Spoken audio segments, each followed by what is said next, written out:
Welcome to episode 60 of the Oddcast, where we're talking all things the growing energy crisis and the forming of a coalition to open up the Strait of Hormuz. And of course, we've got to talk about the great Cuban crisis, where Hassan Piker has gone over to sing the praises of communism whilst wearing $1,500 Cartier glasses and using more combined electricity in his hotel than the villagers get access to themselves. It's nothing but hypocritical. So grab yourself a drink, strap in, and I guess let's sort this all out.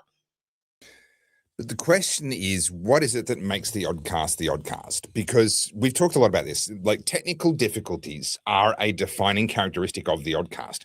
And so I have to say, I'm not sure how I feel about the fact that you've resolved one of our ongoing technical difficulties. I feel like the show's going to lose its soul.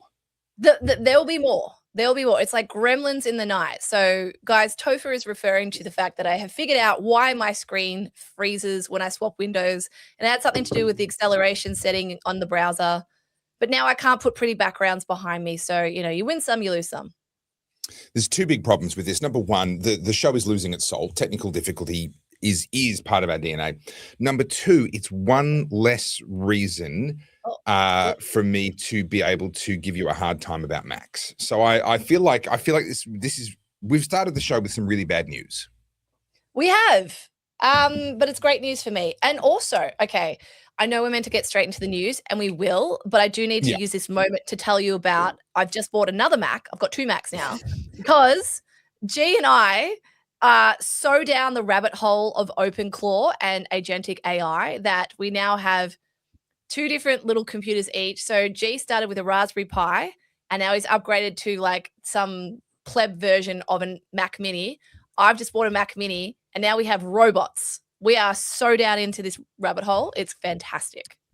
Carly, there are starving children in Africa who are still using like an iPhone that's 2 generations old, and you're out here buying multiple of the latest tech. It's disgusting. Until all of the starving children in Africa are on current generation iPhones, you should lay off. Look, what can I say? I'm a white colonizer. If nothing else, I've got to make sure I'm at least advanced in the tech department.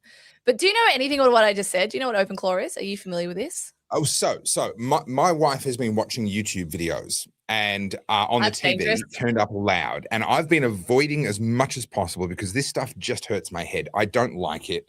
But apparently this is basically what leads to Skynet and the end of civilization, which means I'm all for it. I just don't want to see it coming. Just let it happen from behind me so that I'm just dead, and that's it, right? I don't want to see it coming. So is this the bad time to tell you that I've set up Topher bot? I guess I was going to get replaced sooner or later. Is it better looking than me? Yes. That was kind of inevitable. Yeah, that was kind of inevitable. I tell you what, though. Now that I think about it, I don't know why I asked. When I make your thumbnails, AI is very generous to you. It shaves off quite a few pounds. I tell you what, you can tell when it's an AI thumbnail because my teeth are straight. If I'm smiling in an AI, if my teeth look like Carly's teeth in an AI thumbnail, it's AI. Like that ain't the real me. How good was you in the Pikachu onesie though? Look, I've got to say, your thumbnails have been pretty good lately. I am enjoying them. You are having way too much fun. I might have to dock your pay down from 0 to like negative something, because you're just enjoying your work a little too much. As I said to you, giving me AI will be a deeply regrettable choice for many people in the future. But it's anyway, a revealer of who you really are. What you're admitting is that this is who you always were. You just didn't have the power. Sadistic. Yes, I am. All right, we need to get to some news because there is a lot. Okay, so we've got a couple things. We'll go through what I've got on my list, and then you can see if you've got anything extra. Yeah. So obviously, energy crisis, Iran, Trump negotiations, trying to open the Strait of Hormuz. There's so many multiple angles to that. There's the US-EU energy deal, which Trump is now using leverage on the EU to try and get them to actually ratify. We'll talk about that. We'll talk about the fact that countries which said no to Trump a little while ago, including the UK, Germany, France, and others, are now all agreeing to form a coalition of ships to open the Strait of Hormuz. Keir Starmer, who told Trump to go F himself effectively, is now going to host a summit of those countries to help them organize galvanize themselves in just a few days' time. Like the backflips are mind-blowing on this front, and I think it's all about energy leverage. I think this is a really interesting topic. Yeah, I think so too. We've also I found a really interesting opinion piece from The Australian, and it's talking about how for years our elites have dismissed the warnings and now we're on the edge of a political crisis. So Yeah. just talking basically about weak leadership. And I think there's a real growing contingent of Australians who are just mad as hell about how bad things are handled. So, the energy crisis, we'll get into it, but the fact that everyone's now just learning we only have 30 days of fuel, and they're talking about rations, and there's this document that's come out through a Freedom of Information request that talks about how poorly prepared we are. And given that, a lot of the they were warned, how they were warned and they knew there is no ignorance involved here. Yeah. So I think, I mean, a lot of boomers who were, young in the 70s knew how good Australia was then, and they've only seen it deteriorate. Gen Z have never known a prosperous Australia, and millennials and Gen X kind of sit across both lines. And I think now, like I mentioned this last podcast on Monday, where I said, whilst it's not going to be like this massive awakening, I think so many more Australians are now finally paying attention to politics. We've been known to be quite apathetic. But all of this stuff is just really putting people off.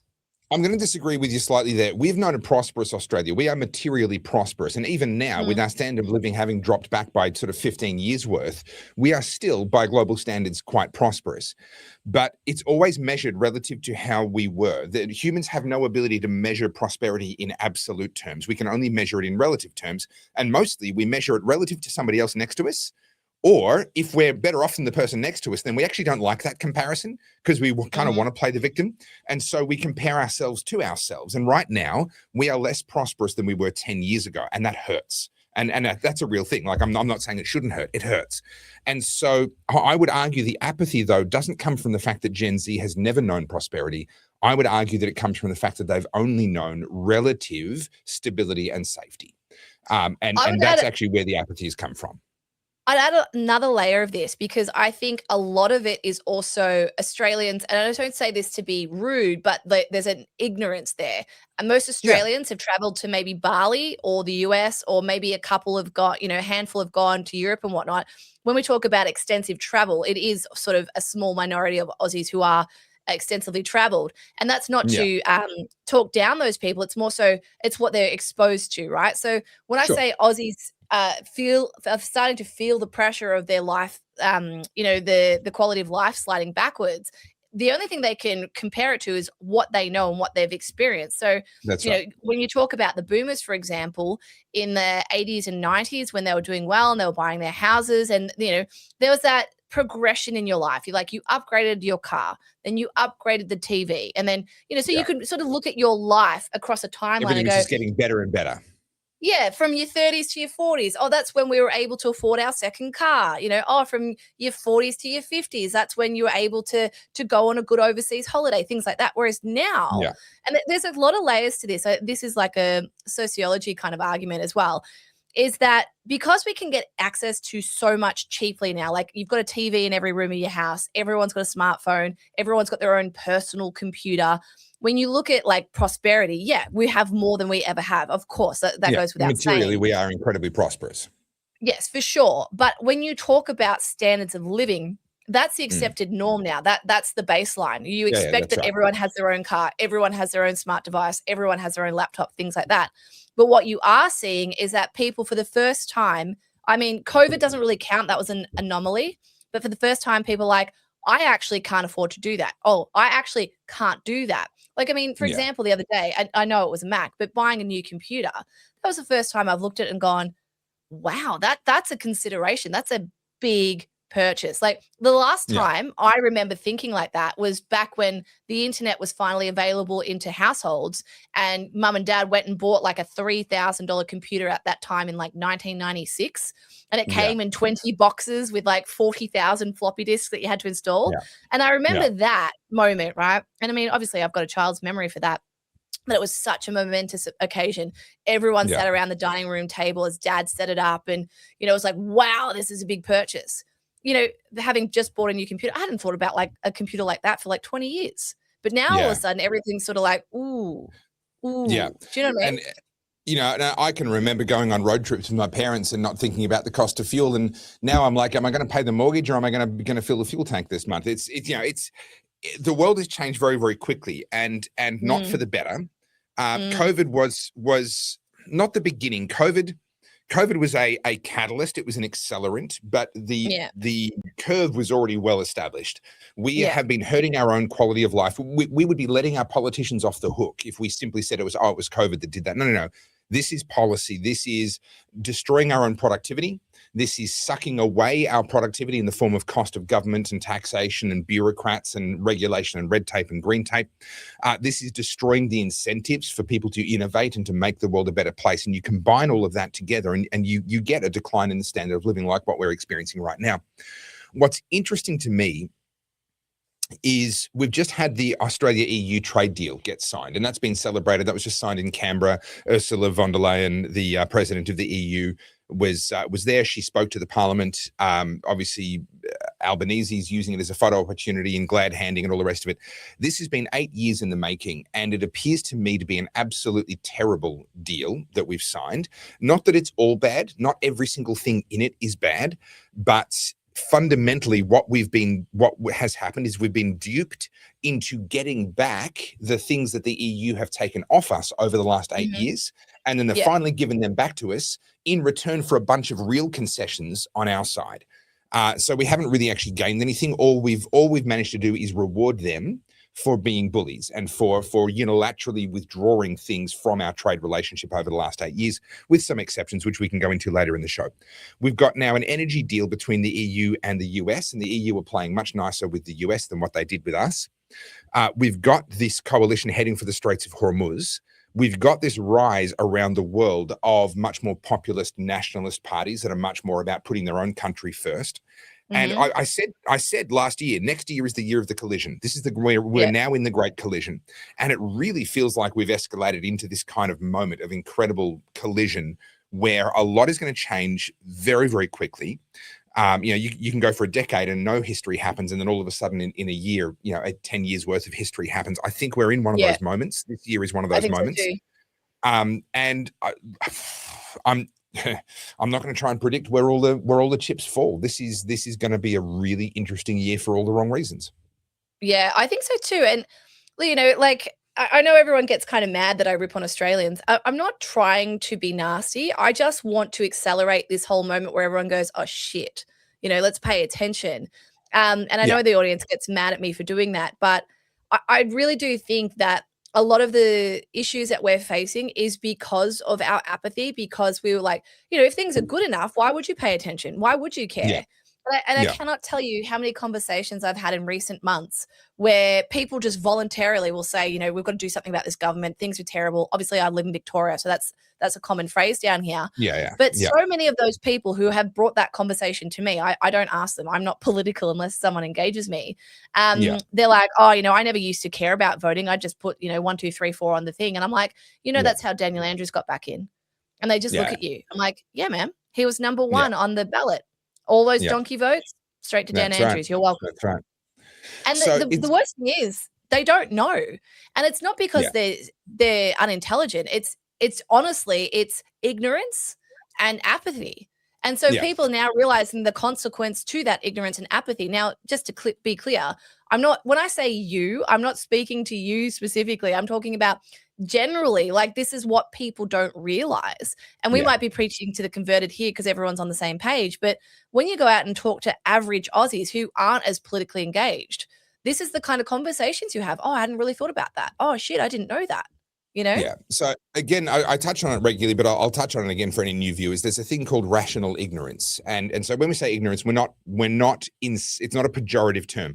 It is not possible for you to stay aware of and to track all of the things that are going on in the world. It's just not possible. So you have to choose subconsciously. We choose to be ignorant about a whole host of things. We're just not interested because they don't matter. They don't we don't care. The problem is sometimes we put things into that category that actually do matter. And what happens in a moment like this in politics is people go, hang on, that thing that I had in the category of things I wasn't going to pay attention to, I'm going to be rationally ignorant. It's rational to be ignorant about things that don't matter, because that way you can give your attention to the things that do matter, right? So it's rational. It's a good choice. It's a good life choice. But sometimes we put things in the wrong category, and people are now going, hang on, politics actually belongs over here in this category where I do pay attention to it.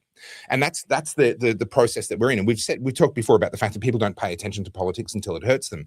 Well, there's nothing quite like $3 a litre diesel to sharpen people's focus and to make them realize, hang on, all this stuff, well, that actually kind of matters. Now, I've just released a video. Sorry, I was going to say, it's not just the diesel. I mean, yes, it's the price at the pump, but that price is for everything, for every industry. All of a sudden, food's going to get more expensive. All of a sudden, like Australia runs on trucks. All of a sudden, everything goes up all at the same time. We're already in a cost of living crisis. So it's been nice knowing you. I just released a video that's probably going to get me lynched, because in that video, I make the argument that our fuel is not expensive enough. And the simple rule is this: what you said is absolutely true. This country runs on diesel.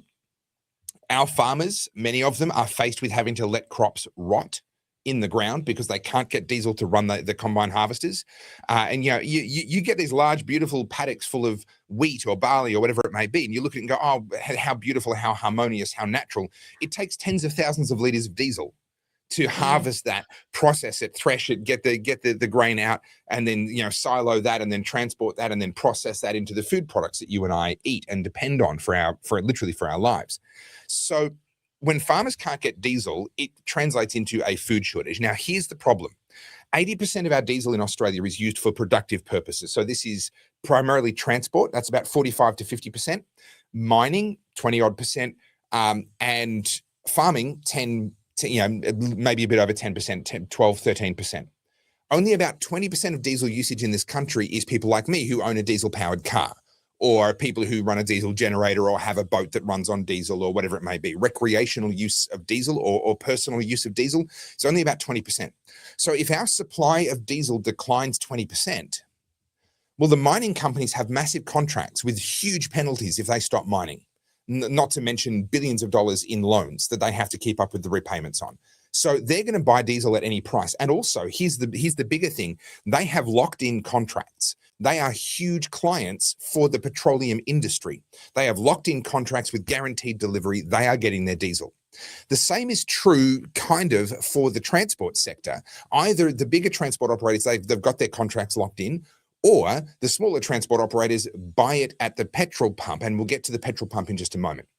Then you've got your farmers. Most farmers are too small to have locked-in contracts. Not all, there's a few exceptions, but most farmers, they're too small to have big permanent locked-in contracts. They buy their fuel on what's called the spot market. They're not driving the tractor into town to go to the servo. Some do, but most don't. What's happening is a truck is coming out to them and dumping an entire trailer load of diesel into a tank that they have on site in the farm. And they're buying that ad hoc as needed. The tank's getting a bit low, we'd better get another shipment. Now, these, because they don't have locked-in contracts, they're the first people to start missing out. Those are the three productive sectors. Then we have the consumption sector. This is people like me who pull up to a Bowser and buy diesel. The thing is, all of your big chain retail service stations, they have locked-in contracts. So everybody's got locked-in contracts except for the farmers. Yeah. So in practice, it's the farmers who miss out. Even though it's only been, let's say, a 20% drop, for them, it's a 100% drop. All of it's gone. Now, here's the problem. If people like me stopped buying diesel at the pump, then that diesel would be able to be sold for a profit by the big retail chains to farmers. But because we keep showing up and buying it, they don't have spare. They don't have any spare. So what I believe needs to happen, and I'm serious about this, and let me preface this. This crisis shouldn't have happened in the first place. This is complete government irresponsibility. And I don't mean in the form of not subsidizing our own industry. I mean in the form of destroying our industry with high taxes, lots of red tape, lots of green tape, lots of regulation. We should be self-sufficient on fuel. So let me say that. But given the situation that we're in, we actually need to see the price of diesel, especially at the pump, probably get to $5 a litre, maybe more. It has to get to the point where people stop buying. Because here's the key. This is the big idea that people need to grasp. When the supply drops by 20%, that doesn't mean the price has to go up by 20%. It means the price has to go up as far as necessary until demand drops by 20%. Right? Mhm. There's no direct correlation between how much of a supply shortfall there is and how much of a price increase there is. The price just has to keep going up until the demand falls and matches the level of supply. And Yeah. right now, that hasn't happened. And we know that hasn't happened because our farmers can't get diesel for love nor money. That means that actually the price is not yet high enough. People like me need to park up and stop using our diesel vehicles. And I get accused, oh, you're playing into their lockdowns and 15-minute cities, blah, blah, blah. Okay, but also I like food. This is the situation we're in. This isn't like, we're not playing here. This is Australia's food security that's on the line. Yes, I agree we shouldn't be here, but we are here. And anyone that's using diesel needs to stop if they can, only for the most essential purposes, because it's actually the retail sector that needs to decline in its demand to allow there to be surplus so our farmers can get some. Yeah, so I want to bring up, now that we've got that, I've got the secret fuel rationing plan here. So I'm just going to bring this up. Here we go. So this is a private document that the Albanese government spent over 150 grand trying to keep out of the public's view. So I'm just going to read this. It's a secret government fuel emergency manual that was obtained through the Freedom of Information by former Senator Rex Patrick. Albanese government spent 150,000 trying to keep it hidden, and it reveals that the national fuel crisis triggered by the Iran conflict, petrol pumps could automatically cut off at as little as $40 per transaction, which, considering the price at the moment, $40 is not going to get you a lot. Yes, 16 litres. The cap would be set by Energy Minister Chris Bowen because, he's a reliable person in a crisis, on advice from a committee that includes ExxonMobil, BP and Ampol. Before full rationing kicks in, the government's playbook includes light-handed measures. Does that not sound like the most limp-wristed Albanese thing to say? Like encouraging carpooling, gentle acceleration, turning off aircon and letting high prices do the work of reducing demand.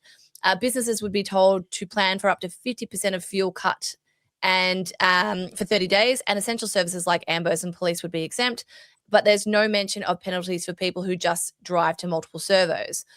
Bowen says the threshold for delaying an actual emergency hasn't met the mark yet, but he's already quietly used parts of the playbook, like relaxing fuel standards back in March. Yeah. All right. So these are the sorts of contingencies that governments should have in place. I don't think we should be too up in arms about the fact that this sort of planning and this sort of thinking exists. The fact that they've tried to keep it out of the public eye, I think that's not money well spent. But these are exactly the sorts of things. He looks like an evil gremlin, Chris Bowen. Like, he looks evil. Sorry, but like this face. Yeah, sure. So what we have to understand is when there are disruptions, you have to figure out how to make supply meet demand. Right now, what we have is an uncontrolled distribution. So farmers who are willing to pay more than retail consumers at the pump, for some farmers, it'd be worth them paying $5 a litre, right? Because they've got $1 million in crops. They've already invested $800,000 into it. So there's a $200,000 profit waiting for them if they could just harvest this crop. But they need 20,000 litres of diesel to do it. Well, they'll pay $10 a litre just to get this crop out of the ground and get the food to market so they can get back the 800 grand. They can break even on this crop, right? Right now, they'd be willing to do that, but they can't get it for love nor money because it's all under contract already to go out to servos where people are buying it. So if you don't cause demand to drop to the level of supply, you end up with people involuntarily having a shortfall, and sometimes it's the wrong people, like your farmers. So how do you get demand to drop down to the level of supply? There's two ways you can do it. One is prices and let the market sort it out. The other is rationing. Now, the only reason you would ever need rationing is if you haven't allowed prices to do their job properly. You shouldn't need rationing if you've actually allowed prices to do their job. And this is why I say I think our prices need to actually go higher, because if our prices actually got properly high, where the price we're paying at the pump for diesel is comparable to what farmers would be willing to pay, if they were competing on a like-for-like basis, instead of being unable to access this because it's already been contracted to the retail market, if they were able to compete for that in an open market, they would outbid me instantly. They'd be sitting there going, yes, I will pay $5 a litre for diesel. Thank you very much. Can you have it to me by lunchtime? right? They would happily, not happily, but they would do that under the circumstances. But they can't. They're barred by contractual relationships. And so the price mechanism is not being permitted to actually sort out the distribution and figure out where this diesel ought to go. So then you're left with rations. That really becomes your only remaining option. Now, we forget how common rations are throughout human history. Rations either through government enforcing of rations, i.e. in the UK during World War II, or just actual shortages. The potato famine. Your calorific intake was rationed, not by the government, just by reality. Scarcity is a perpetual reality of human existence, and figuring out how to handle scarcity is the function of economics. This is what prices do. It takes something where there is not enough to meet all of the demand. Not everyone would have a super yacht if they were free, right? The demand is infinite. Well, except that we use prices to control the demand, right? We do the same with food. We do the same with fuel, and we have to. And if we don't allow the prices to do the resource allocation for us, well, then I'm sorry, that's where rationing comes in. I don't agree with it. I think we should allow prices to do it for us.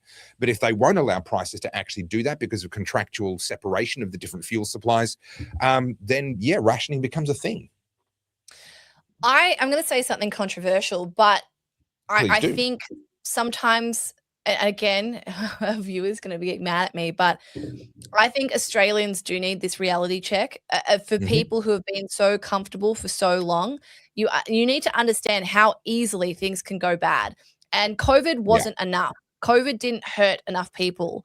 It hurt some people extraordinarily bad, and then other people sailed through. I talked about that on Monday. Something like this makes you become more acutely aware of how fragile our systems are, and also makes you take stock of how you're using things as well. I mean, this hyper consumption that we live in, where everything's on Amazon, everything's Uber Eats, Coles delivery, click, click, click, it's at your fingertips.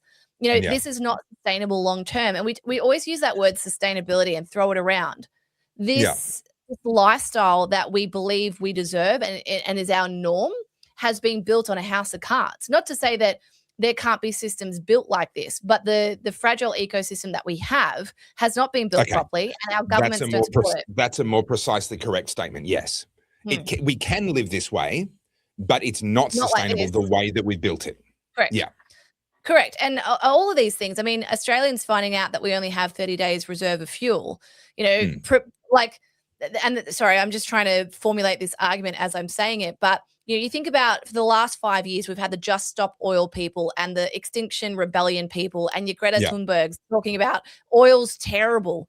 Greta just recently came out demanding Trump give oil to Cuba, by the way, but that's a story for another day. But so what I'm saying is, in the cultural zeitgeist, it was like fossil fuels are evil. We don't want oil, like it's evil. We need to move to renewables. But all of a sudden, when that oil is taken away from you, people realize how quickly things can become really dystopian. Low fuel means everything goes through the roof, as well as food shortages. That becomes a lot more realistic. Guess what? It takes away that privilege for campaigning about just stop oil and let's glue my hand to a freaking piece of pavement. And unfortunately, common sense was not able to be communicated to these people just through logic and reasoning and speaking. I think an experience of hardship. And I don't just to be clear, I don't want anyone to suffer, but honestly, that's the only time some people learn. So this is the lesson that I hope that we as a civilization take away from this experience. Primarily, it is this. Government regulation is not free. There is this perception in people's minds, and I'll use the example of cars, okay? We're a wealthy country, so we can afford to have something like a rule that says you can only have as many people in a car as you have seatbelts. Now, when I was a kid, you weren't limited to the number of people inside a car. We could be 6 kids across the back with 2 of us belted into each seatbelt, right? We had kids riding in the back of station wagons. We had all that sort of stuff going on. Now, today we go, oh, that's barbaric. It isn't safe. We need to make sure that there is a seatbelt for every child. As a rich country, we go, well, that seems like a small price to pay. Now, of course, if you tried to enforce something like that in Indonesia or something like that, you'd be pushing a bunch of families into poverty. Now, I know families, when those rules came in, there was a family at my church where they had a bunch of kids and they had a car that was large enough for all of them if they all piled in and they were multiple kids to a seatbelt. Now, all of a sudden, their car wasn't big enough and they weren't rich enough to go out and buy a big minivan or do anything like that. So all of a sudden, the family couldn't travel all to the same place at the same time. They couldn't all come to church because they couldn't all fit in the car. So mum or dad had to stay home with a bunch of the kids so that the other one, the mum or the dad, could come to church with the kids, and they'd alternate Sundays. These are the kinds of, it's what economists refer to as at the margins.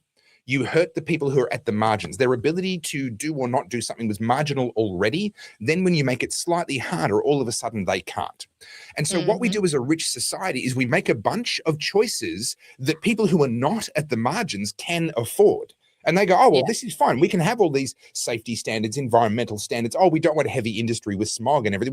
We'll import it from overseas. We'll add to the cost of doing business here in Australia to the point that we can no longer do business here in Australia and we have to import everything. That's going to be fine. That's not a problem for me because I'm not at the margins. But we're hurting progressively, slice by slice. We're hurting the people who are at the margins and building a world in which Australia is not self-sufficient. We are not actually sustainable. And I don't mean in the environmental sense. I mean in the same sense you used it earlier. Economically, as a self-sufficient nation that's able to stand on its own 2 feet, we are not sustainable. And it's not actually because we can't be.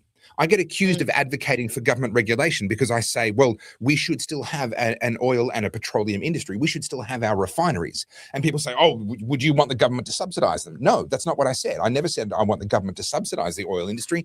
I want the government to stop regulating it out of existence, to stop regulating it to the point that it's no longer competitive. Now, as evidence, have a look at the fact that with the stroke of a pen, the energy minister was able to change the fuel standards. And all of a sudden, hey, presto, we can use a bunch of the fuel that is being refined here in Australia. We couldn't 2 weeks ago. Why not? Well, because the government said so. The government literally regulated it to the point that we couldn't use some of our own fuel because it had the sulfur content, etc., was too high. That's not actually inherent. That's not an engineering problem. That's a regulatory issue. And that's just one of the myriad of slices. So the lesson that I want us as a civilization to take away from this is all of those things that we can afford, we can't afford. I don't care how cheap you think it is. I don't care how much it doesn't affect you. 2 things. Number one, it hurts people at the margins. So you're hurting your fellow Australians. Number 2, it means that when there is a crisis, we suddenly discover, actually, we can't afford all this stuff. We have to get back to basics and being productive. Yeah, I totally agree. And I mean, I talk about this more from a, this doesn't really apply to our audience, but when you're on social media, whether it's Instagram, I don't really use TikTok, but when you see the amount of people who just use everything that we have resource-wise and don't think about the supply chain, right? We saw this during COVID. People didn't quite understand that when you stop the economy, everything else stops.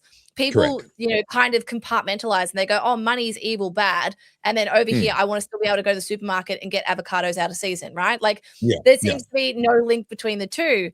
And you know this because they're like, I mean, the toilet paper thing's a perfect example. People saw that toilet paper was running out and then all of a sudden that resulted in panic buying, right? Even though people don't understand that we have distribution warehouses, like this is what I mean about a gross ignorance. People don't understand how things work. It's a bit like people think that meat comes from the supermarket. The people don't think about the farmer and the cow and whatever. What's interesting for me with this whole conversation and what I hope it brings about is a much more more robust discussions at the dinner table where you start to go, all right, well, mum and dad need to start thinking about things. And, we won't be able to have, I'm making an example, but we won't be able to have Scotch fillet for dinner every night. We won't be able to go out for breakfast every morning and like whatever it is, all of those things that you took for granted because it was like, it's easy. Another one's coffee and chocolate. For the last 6 to 12 months, there's been issues with coffee beans and cocoa beans. And you would have seen, I don't know if you're a chocolate connoisseur, but chocolate prices are extraordinary. Right. I used to eat, I'm a self-confessed Cadbury addict. Not anymore. I used to be. They've changed the formula and they've lost me forever. Anyway, when I was growing up, a family block of chocolate, like a Cadbury family pack or whatever it was, used to be, I think it was 280 grams and it was $2.50 from the supermarket. You'd pay more at the milk bar or whatever. Now that same block of chocolate is 200 grams and it's almost $8 or $9, right? Yes, inflation, sure. But what this is actually there's a cocoa bean shortage. There's an issue there with the supply chain. Yeah. And this is, again, the reason I bring this up is when you see people talking about this, they think it's Woolies and Coles price gouging. Now, I know we've talked about price gouging before, but because people don't understand supply and demand and the supply chain, people aren't able to go, hang on a minute, like, why is this happening? And it becomes like all these gross over assumptions that, oh, it's the cost of living crisis, that's why everything's gone up. Well, no, these are all different people across the world who are all part of the global supply chain. And there you go, Cadbury shrinkflation. Shrinkflation happening again. Yeah. Easter eggs. Oh, surely you're buying your kids Easter eggs. An Easter bunny, I'm not even kidding, really? was $20. Yeah. Like a Cadbury Easter bunny. $20. And Can I tell you something you probably don't want to hear? We have a really fantastic independent supermarket chain here in Albury. And I was walking through there the other day with my kids, and my girls saw all the brightly wrapped Easter bunnies and Easter eggs, and I didn't buy any of them. But I was actually pleasantly surprised at how cheap they were. But I can't say the same thing for when I walk through Woolies and Coles and Aldi. So can I just suggest maybe check out a couple of the more independent places? You might find that things aren't quite as bad. Well, see, we have the IGAs down here, but they're not double the price. That's a lie. But they're way more expensive than Coles and Woolies. Yeah, we have IGAs here as well. I never bother. I'm trying to think of the name of this place. Gosh. That being said, I know people are going to be in the comments going, there's all these bougie places and there's all these like independents. I understand that. I'm just talking about this as an example, because Cadbury is something that everyone would know. Yeah. Harris Farm, that's the one. Harris Farm. Okay. I was pleasantly surprised. Now, Harris Farm is not cheap.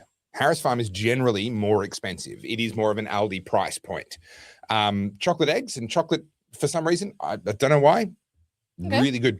The other thing is as well, one of the reasons why I'm less concerned, or one of the reasons why we moved out of the city a couple of years ago, was in anticipation of food supply shocks.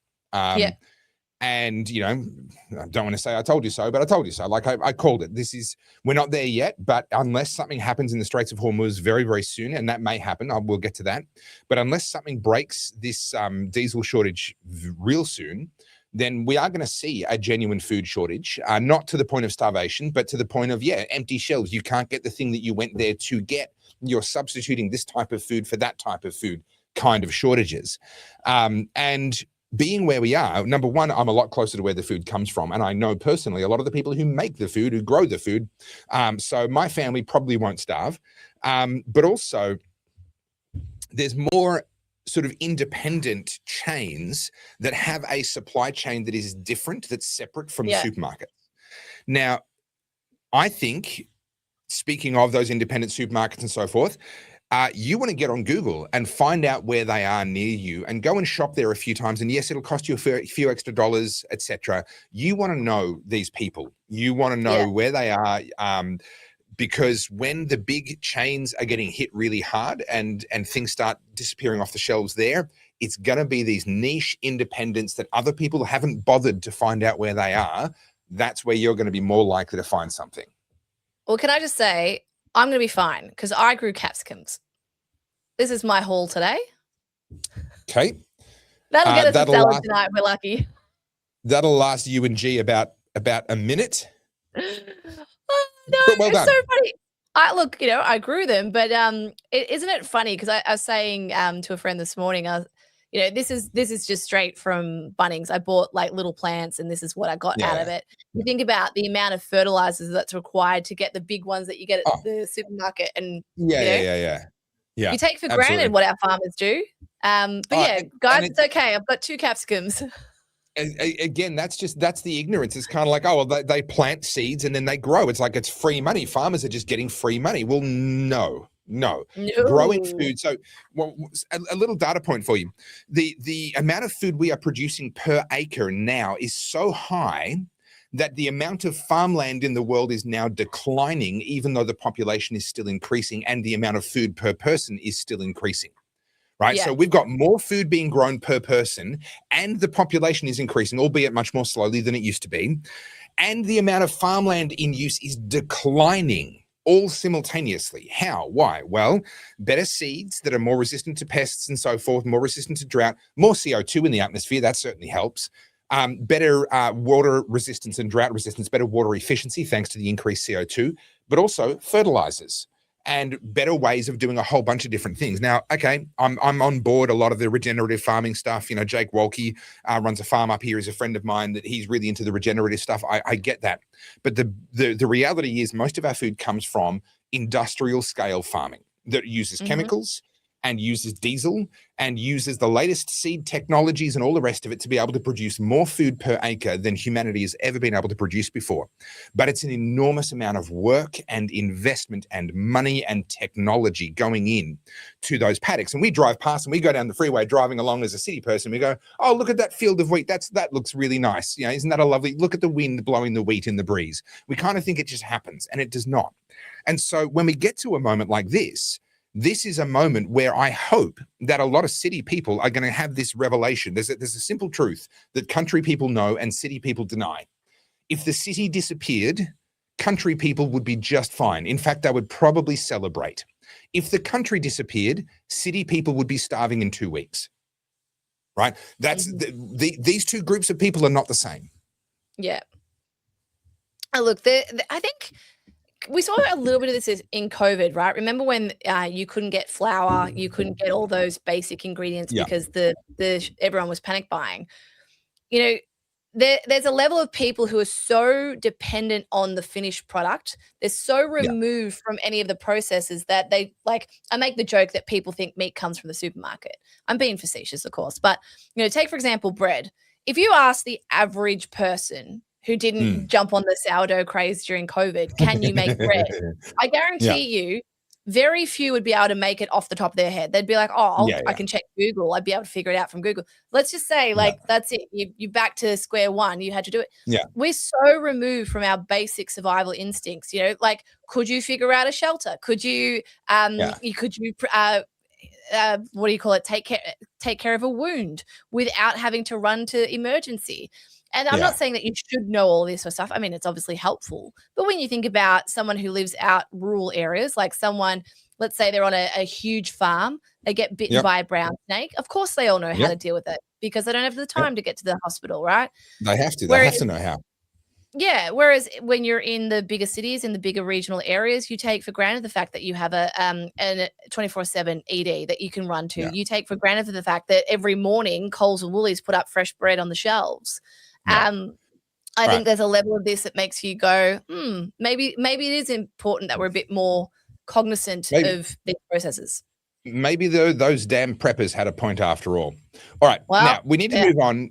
We need to move on a little bit. It's still the same topic, but moving on a little bit. So right now we have a fuel shortage. It is triggered by Iran effectively closing the Straits of Hormuz.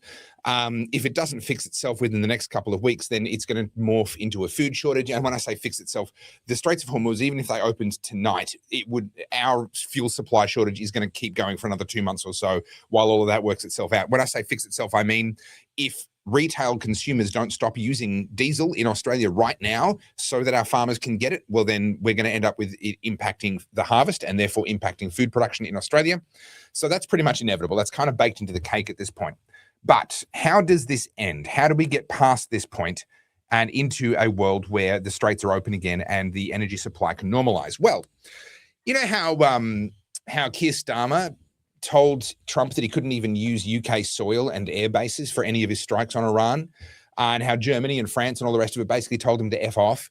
Well, they are kind of changing their tune in a very, very big way. This article says 20 nations. It's actually now 22 nations. Australia has just recently become one of the most recent signatories, agreeing to contribute to efforts to secure safe shipping through the Straits of Hormuz.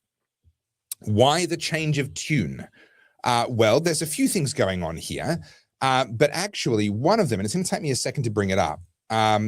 One of the things that's going on here is, I did the shrinkflation thing. Here, this one. This is fun.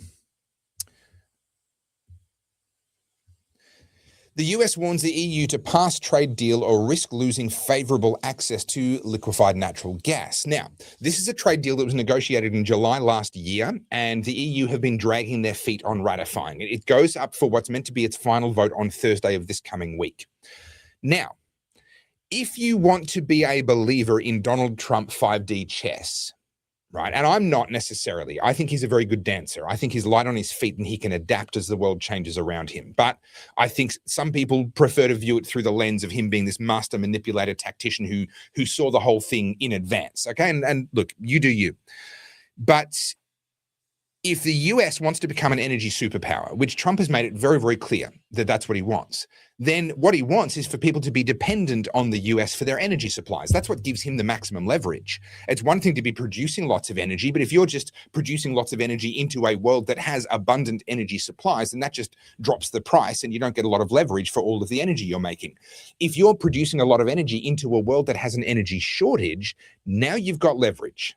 Now you've got the ability to make other people do what you want them to do and to dance to your tune. So does the securing of Venezuelan energy for America, and by the way, America is now offering to release 30 to 50 million barrels of Venezuelan oil onto the market at market rates, and they're saying, oh, we'll make sure the money goes to Venezuela. Okay, well, we'll see. But they're offering that as a short-term sort of stimulus hit to try and ease the immediate crisis. But they're also saying to the EU, hey, sign this deal on our liquefied natural gas and do it now, or else we will find other buyers. And of course, right now, with the global energy shortage, buyers are abundant. So that's a threat that has real teeth. Yeah. And some people will say Trump planned this. This was the whole point. This is why the energy disruption happened. This is why he's not that fussed about the Straits of Hormuz being closed. I think that's probably giving him a little bit too much credit. I think he's taking advantage of the situation. As he should, as every world leader should, taking advantage of the situation to best benefit his own interests and what he's trying to do with America. But I would expect that the EU are going to roll over and they're going to sign this on Thursday. It's a $750 billion energy deal in just the next 3 years, or actually just till 2028. So really the next 2.5 years or so. $750 billion in liquefied natural gas that the EU are agreeing to import. Now, what this does is it reduces the EU's dependence on the Middle East. It eliminates the EU's dependence on Russian liquid natural gas, because they are actually still, even though there's sanctions and all the rest of it, they're actually still importing it. And it means that their energy security is coming from the same country that is their security provider, their military security provider.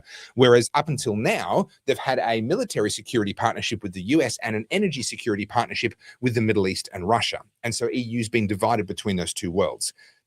Donald Trump, with this deal and with this leverage that he's got, is forcing the EU to actually look to the US for its energy security as well as its actual security.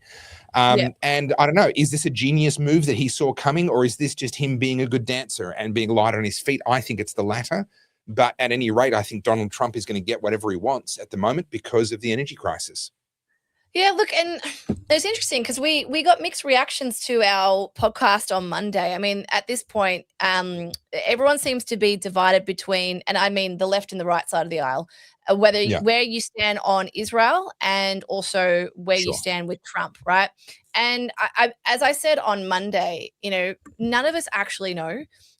One thing that I find actually quite grating is when people say with absolute clarity, this is what's happening with Donald Trump. This is exactly what he's doing. Well, actually, none of us know, and I think with things like this, if it plays to Trump's advantage, of course, he's going to claim it. Oh, yes, this is what I meant all along. I will say this. I mean, I've said this on the podcast 100 times now. Read The Art of the Deal. Trump is Trump. He plays this play every single time, and everyone's like, oh my God, he's ridiculous. The ultimatum thing. I watched your video yesterday and I disagreed with you on it. Because I think the ultimatum was just another bluff from Trump. And whether or not it makes him look bad or not, people fear Trump in the sense that, he might be mad enough to do it. Was he going to blow up the Iranian energy supply, the nuclear plant, or the energy grid?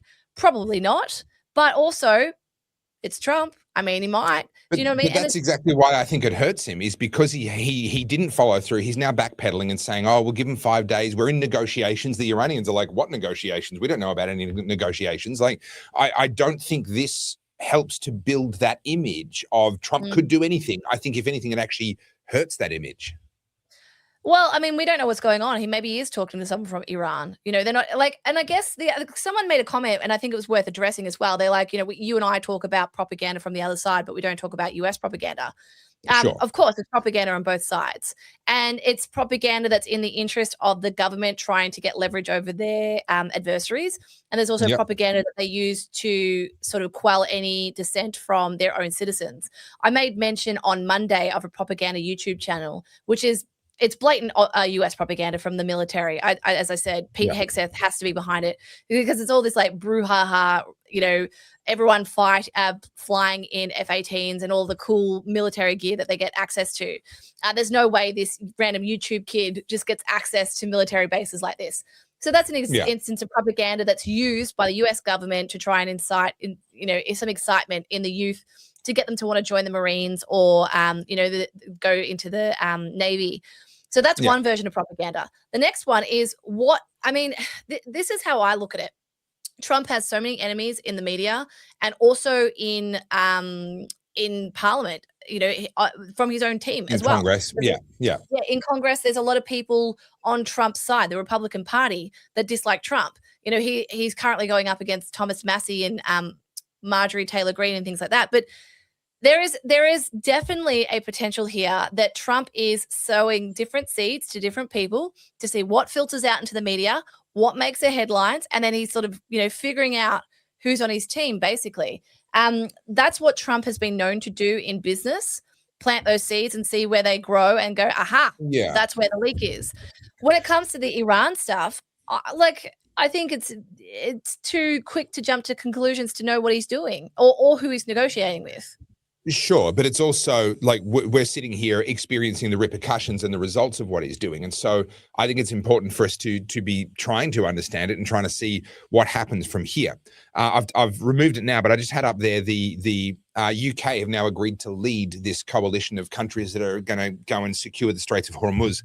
And I can't help but feel like this is the little brother getting together a little gang of like 7-year-old boys to walk in the shadow of the 12-year-old big brother to go and deal with the bully, right? It's sort of, they're sort of like, I'm going to look bad now if I don't do something, but I'm only going if Big Brother's going to be there. But anyway, the UK are finally stepping up, and Australia won't send a warship. We can't. We're an absolute embarrassment when it comes to our military capability and our ability to project power.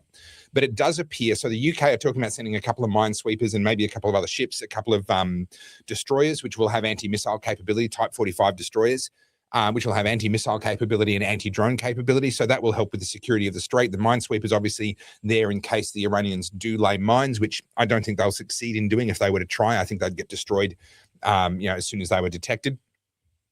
Then I think France are talking about a couple of ships as well. But it's a couple of weeks before this coalition is going to form, deploy, and then actually get into the straits, because they've got to get through the Mediterranean, through the Suez Canal, or around Africa, depending on how they decide to go, but through the Suez Canal and then around Saudi Arabia to get into the Straits of Hormuz. So that's going to take weeks. And then confidence has to come back for the shipping companies themselves and the insurance cartel, the City of London insurance cartel, the people who really run the world. They have an enormous amount of control at this point. And there's a couple of interesting accounts. There's one particular guy who's a finance expert, that's his background, and he's been talking about the fact that reinstating these insurances is not going to be easy because it requires the actuaries to have enough data to be able to make an accurate risk assessment. And they are required by EU and European insurance regulations that they cannot offer insurance unless they hold at least, I believe it's 10% of the no, what was the percent? It wasn't 10%. They have to hold a certain amount of cash, essentially assets, relative to the total risk that they're exposed to. And if you can't calculate what that risk is, i.e. if you have an unknown variable, then you can't insure that because you can't calculate the risk, and therefore you can't calculate whether you're compliant with your sort of capital holding requirements to offer insurance on that risk. And so for those reasons, he's of the view that it's going to take a very long time to reinstate shipping insurance. I'm of the view that it's going to take a very long time for them to reinstate shipping insurance because it's in their interests to screw with the world and to try and screw with Donald Trump. The only way this is over quickly if it becomes very obvious that Donald Trump is winning. And what I mean by that is not militarily. I mean with things like bullying the EU into energy deals with the US, with things like US energy dominance. the free trade agreement. They've just gone back into more negotiations for a North American free trade agreement, Mexico, the US, and Canada. If Trump starts winning all of these negotiations because of his energy leverage, then that might be what causes the City of London insurance cartel to go, you know what, we better get the Straits of Hormuz moving again because Trump's the one benefiting. So in a sense, I want to see Trump winning with this energy leverage because I actually think that's the most likely thing that is going to bring the EU, the UK, and the City of London into alignment with actually helping him and allowing him to end the energy crisis, is if he's using the energy crisis to his advantage. Yep. The other thing is too, I think it's worth mentioning, it's only been 25 days. You know, everyone's talking as if this has been going on forever. And I mean, I don't think it will, but like in respect to the time frame, 25 days is not a long time. Yeah. So things Not are at all. moving pretty fast given how short a time frame that's happened. But anyway, shall we move on to a new topic? Sure. What do you got? All right. So we've got a couple. I thought this one was interesting, actually. I'm going to bring this up. This is got to do with the NDIS. So we've been talking about Drew Pavlo, who's been doing a bit of a Nick Shirley here in Australia. He's been doing some good work on the NDIS. Yep. He has. And this story popped up today. It's from the Daily Mail, so forgive all the ads as always, but worth having a look at. So let me have a look here. So you do look up some weird stuff. Look, I get all sorts of things. This is a problem. Serial rapist at high risk of sexually assaulting women and children gets a $220,000 NDIS package plus a special porn perk for his hideous urges. So this has come out today. Wayne Wilmot, now age 53, was part of the pack involved in the kidnapping, rape, and murder of Sydney bank teller Janie Balding in September 1988. He's been in and out of prison since he was arrested 15 years ago. He's got a long and violent record of sexually assaulting women whilst on parole or bail, so he's a repeat offender. And the New South Wales Supreme Court found that he would be likely to offend again, most likely involving forced penetrative sexual activity and sexual coercion, which may incite violence, weapons, and could be perpetrated against children. So he sounds like a lovely bloke. This is what's fantastic. So it's noted that an NDIS last year approved a 12-month plan for the defendant in the amount of $221,620 with the funding to be reviewed annually. So that's what he's getting from the government. The funding covers his access to support services, mates and mentors, whilst he's on external leave from the prison halfway house, which he's required to live in. He's also eligible for 4 hours of daily support for assistance with social, economic, and community participation, 7 days a week. The judgment revealed that Wilmot can access pornography or use the services of escorts or brothels subject to the supervising officer's discretion. So the government can pay for him to use escorts and brothels to scratch that pervasive, perverted itch that he has.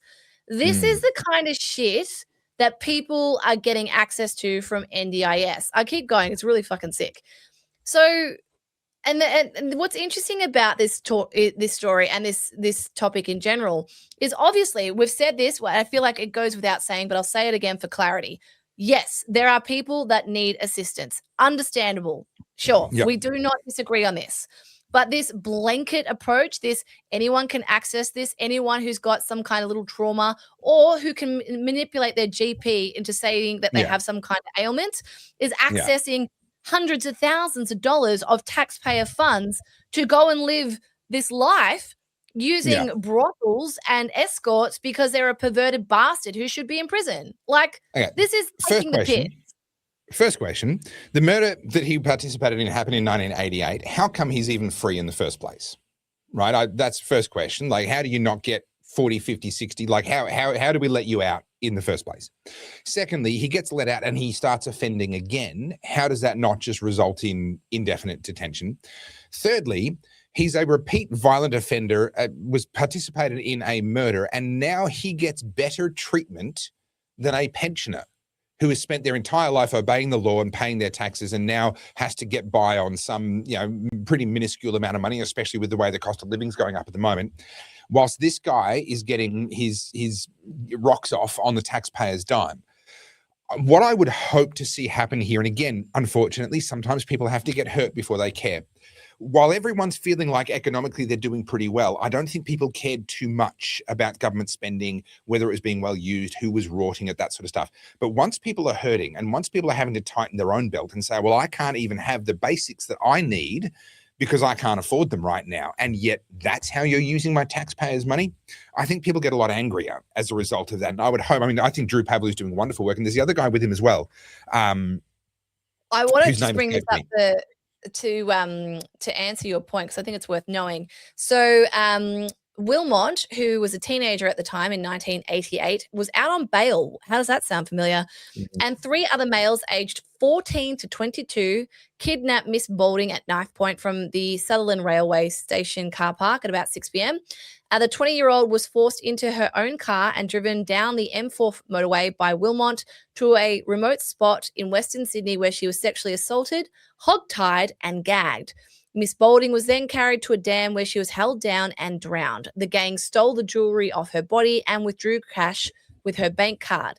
They were arrested within 3 days, and his co-accused were given sentences of 25 years. Wilmot was charged with 4 counts of sexual... Life plus 25 years. Life plus 25 years, sorry. Okay. Wilmot was charged with 4 counts of sexual intercourse without consent and 1 each of robbery in company and detaining with intent to gain advantage. His sentence was 9 years and 4 months with a 7-year minimum. So, I mean, we've talked about the justice system many times now, but this is an ongoing thing. People like this, I'm sorry, they should be gone. They should be off the streets. I mean, you know how I feel about Nayab Bukele. Yeah. So obviously the difference in sentence would be because of differences in the specifics of what he did individually within the context of that crime versus and also what the others did. His age would have been taken into account. But then you also just go, okay, you participated in that. Okay, maybe you weren't the person who did the most hideous thing, but you participated in that. You didn't go to the police afterwards. You had to get caught. We had to find you, right? There's no indication of repentance having occurred, at least before being apprehended and being faced with the possibility of being held accountable. Like, gosh. You know, we talked before about the death penalty, and I'm someone who believes that the death penalty needs to be handled with extreme care because I think one person being executed wrongly is too many. But there does come a point if you've got overwhelming evidence, and what I would like to see is a situation where a jury kind of gets a third option in these sorts of crimes, where there's not guilty, right? You've got to find somebody guilty beyond reasonable doubt. The assumption of innocence until proven guilty needs to be protected. All of that's true. There's not guilty, there's guilty, and there's guilty beyond doubt. So it's no longer about beyond reasonable doubt. It's just like this, like, and guilty of sort of almost crimes against humanity level. And what that should do, if a jury finds someone guilty at that level, it should open up to the judge a range of much harsher penalties. Because what the jury are saying in that situation is we consider the crime to be particularly reprehensible and we consider the guilt to be completely unquestionable. There is no question over whether or not this person did these things. And if that's the case, then it opens up to the judge the option. And again, the judge uses their discretion, and I agree the judges don't use their discretion very well. But it opens up to the judge the option of potentially even the death penalty for people who are guilty beyond question of these sorts of. I mean, there's no rehabilitating someone. Clearly, there's no rehabilitating him. He doesn't want to be rehabilitated. He keeps reoffending every time they let him out. I think we just at some point you just got to say, okay, you're done. It's no different to, I mean, I'm not equating murder with home invasion, just to be clear, but it's the same thing with all the teenage home invasions and stolen cars and machete stuff here. These kids are hardened criminals. No one wants to face up to this reality. They might be 14. They've got a taste of knowing what it feels like to rule over someone with fear, right? If you've got a 14-year-old who's breaking into a home with a machete and holding it to the throat of, you know, a 40, 50-year-old man, or, I mean, there's been worse cases than that. I'm sorry. It's like getting a taste for blood. They're not going to relinquish that anytime soon. These kids, these teenagers who are perpetually put out on bail are hardened criminals. And we've got a weak justice system. We've got weak-minded policy makers, and we've got weak politicians, and also the bleeding heart progressives who will sit there and go, oh, it's intervention, we've got to get them young. It's too late for these ones. You don't want to hear that, but it's too late. Yeah, the definition of what is young has changed. So I would not advocate for the death penalty for somebody who hasn't killed somebody or committed like properly hideous crime. So I wouldn't advocate for the death penalty in the case of these young home invaders, etc., unless they have engaged in murder. But what I will say is what I've said before: the most compassionate thing that can be done for some of these young people is for them to be beaten to within an inch of their life and hospitalized for a long and painful recovery. They need broken pelvises, broken femurs, broken bones. They need to be eating through a straw for 6 months. And the reason why the intervention needs, in my view, to be that violent, to be that extreme, is because it's very, very clear that incarceration, rehabilitation, these things don't work on these people. The language they speak is violence. And so what we need is for someone to speak to them eloquently in their language and to win. And for these people to go, other people can speak that language too. Maybe I should keep my head, maybe I should keep my head down a little bit. There's a funny story, I'm pretty sure it's fictional, about a robber who went and robbed a store and beat up an elderly store owner and was running out of the store and bumped straight into a bunch of recently returned US Marines who had just come back from Iraq. And tragically, he tripped over and hurt himself on the gutter. And when the police arrived, they found that his injuries from tripping over and hurting himself on the gutter included 2 broken legs, 2 broken arms, 16 broken ribs, a broken jaw, et cetera, et cetera, et cetera. You get the idea. And what this is what has to happen. Unfortunately, some of these kids, whether it's through the justice system, is never going to happen, but it's kind of they need to invade the wrong home, right? It's happening now, though. Trip over a baseball bat. You would have seen there was a viral clip the other day of a security guard taking down a guy who was stealing some alcohol. And the problem with the government not taking it seriously for so long, the problem with the justice system being so weak, is that it falls into the hands of the public, and they will do it, and they will do it to their discretion, not what we believe will be right, and that will vary. You'll get someone who'll take a crowbar to their faces, and I'm not saying that's right or wrong, but this is what happens when the people who are meant to take control of this don't, and you leave it up to the individual. Don't be surprised when the minute something goes wrong where a civilian does intervene and anything goes wrong, all of a sudden we're going to see the state come down on them far harder than what they've been coming down on the actual criminals. And when that happens, and I say when because it will, these crimes are not going away anytime soon because the government continues to release these criminals. People are sick of it and are increasingly standing up for themselves. Sooner or later, one of these perpetrators is going to be killed or seriously injured or something like that, and the government is going to prosecute the homeowner who was defending themselves, or the store owner, or the security guard, or the person in the street who was randomly attacked. That person's going to be prosecuted.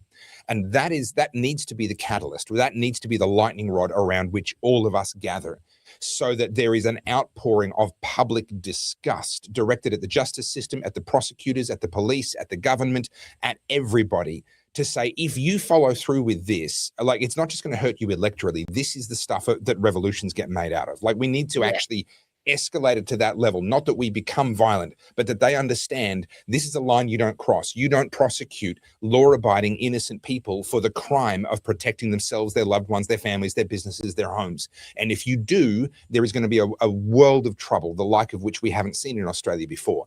And unfortunately, that could happen at any time. We could literally finish this podcast and there'll be a headline about some father who's protected his kids and protected his wife, or, some woman who's defended herself on the street and she's used some prohibited item to do it. And the government decides, right, we're going to make an example out of her. We're going to make an example out of him. And at that point, it will be on. Well, it's interesting you say that. This is going to bring us across to the next story. So Jacinta Allen, obviously Premier of Victoria, is so deeply hated here. They're now in discussions about whether they're going to roll her or not. And we can go into that in a second. I'll bring this story. The sinker for Jacinta Allen, I mean, there's a whole host of reasons, but it's actually the crime. It's the youth crime. Because now, you had just recently a young man was stabbed to death by a teenager at a train station. Jacinta Allen had the audacity. Good Samaritan, yeah. So just so you guys know, Jacinta Allen, the very next day after this happened, it was breaking news at the time, she came out saying how safe our train stations were and how safe Victoria was as this story is unfolding in the news. Like, that was her reaction, was to try and do the PR spin as everyone was feeling the outrage. And I would say that, you know, either these people are so disingenuously out of touch, or it's Machiavellian. Like, this is pure evil. Take your pick.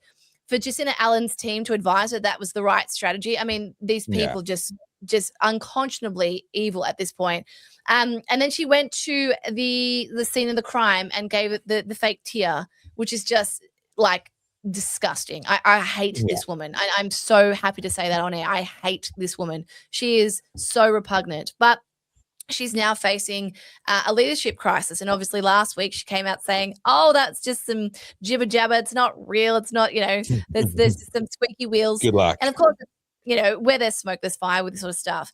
But the issue is with Labor, with One Nation hot on their heels. And I mean, the Liberal Party not doing anything to deserve to win, but it looks like we are going to have a One Nation coalition government in Victoria. We can go into this in a second, but she is so deeply unlikable here. And remember, we've got the 15 billion through the CFMEU fraud.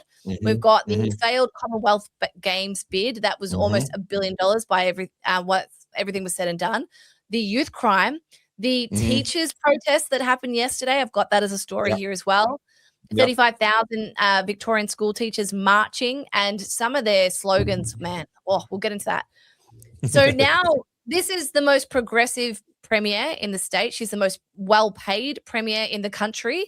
She is the socialist faction of the Labor Party, and it looks like Victoria is on track, or Labor government, sorry, is on track to lose as much as 20 seats because of how deeply unlikable Jacinta Allen is. So I'll be curious to see what Labor does here. But the youth crime is the clincher here. That is what has made her so deeply hated.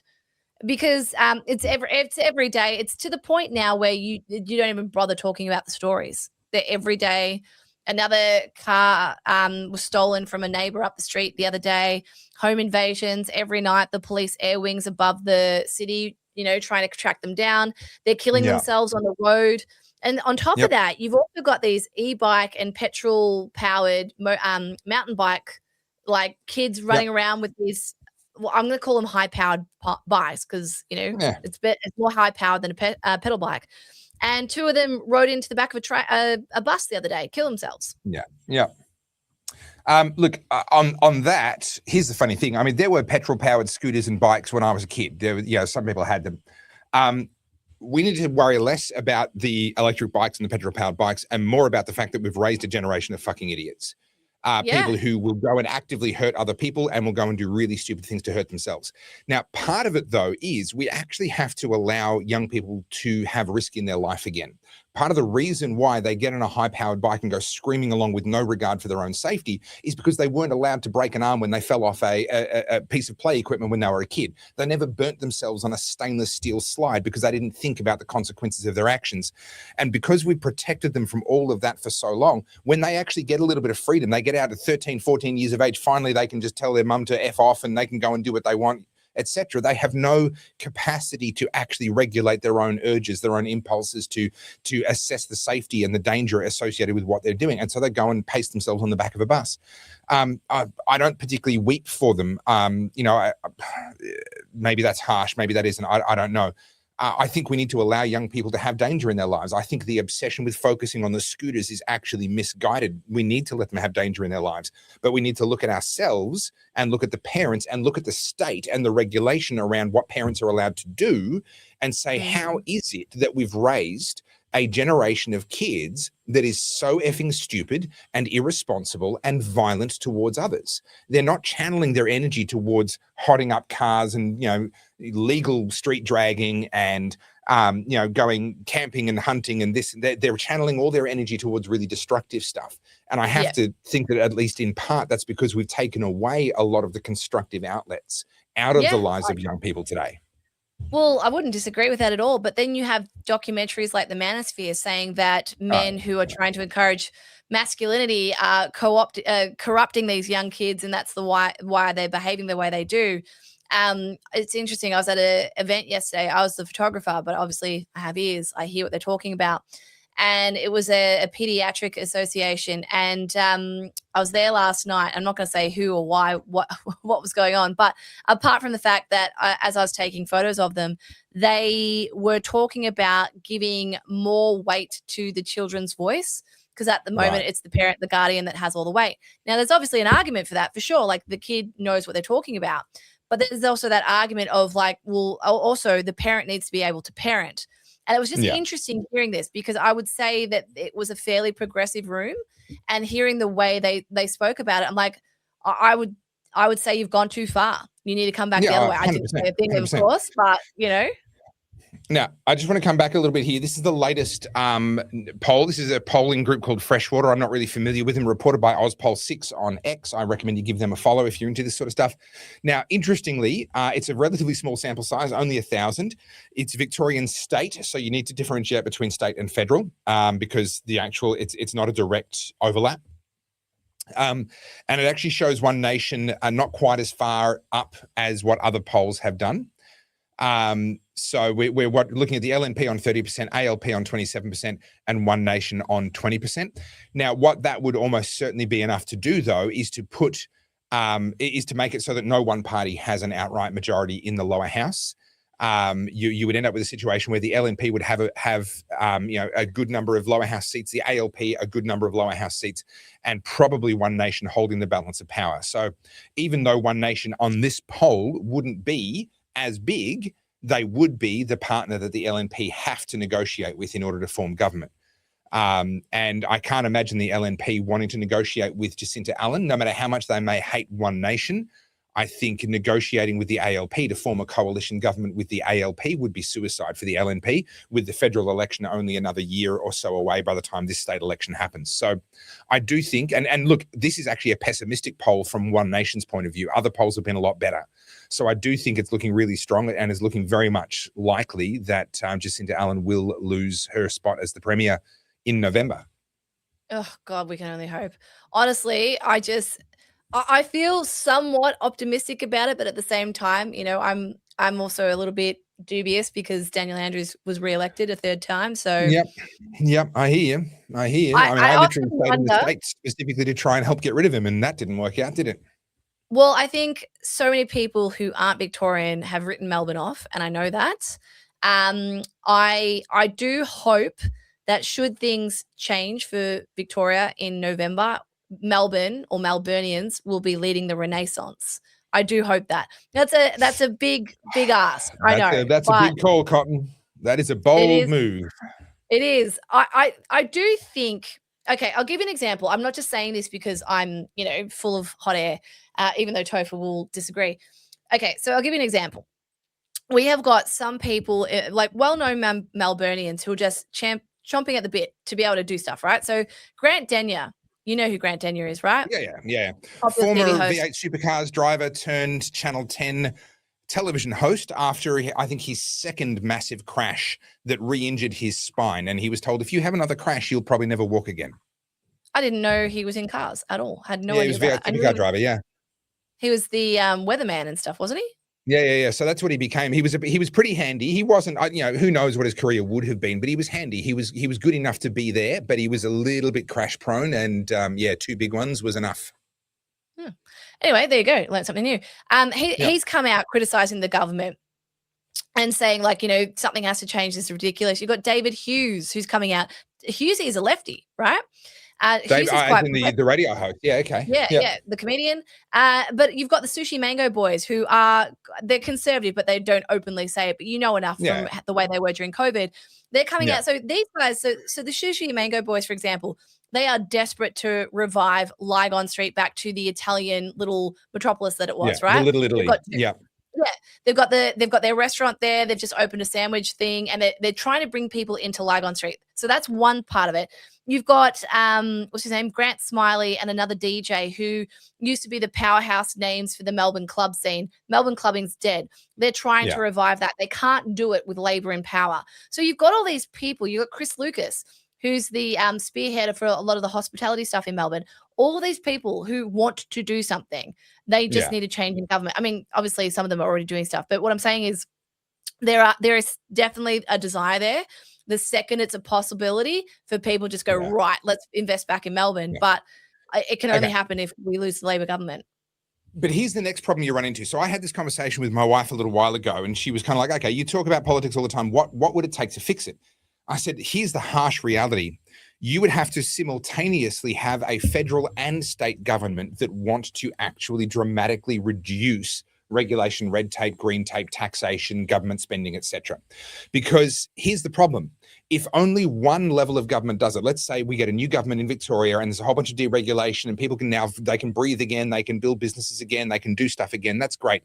You're still buried under profane taxation at a federal level. We still have our alcohol and tobacco taxes. The tobacco wars aren't going to stop. All that stuff's not going to stop because that's coming from a federal level, which means that the positive impact of the positive reforms made by the state government won't actually pay off. So here's the sequence of events that has to happen to get Australia back on track.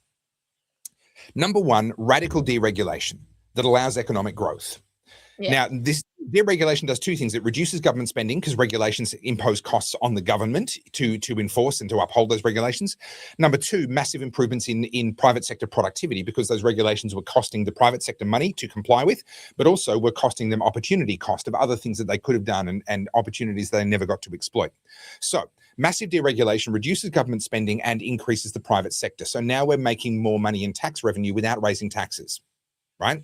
So then once the opportunity starts to really actually take off, so there's more jobs being created, it's easier to start a business and chase your dreams, cost of living starts to ease, a lot of those pressures start to ease, then the government can start to cut welfare payments, it can start to cut corporate welfare, it can hopefully start to cut tax rates as well. And that's where then you get this positive feedback loop where because the cost of living is going down, the cost of doing business is going down, the taxation is going down, your private sector continues to spiral upwards and upwards.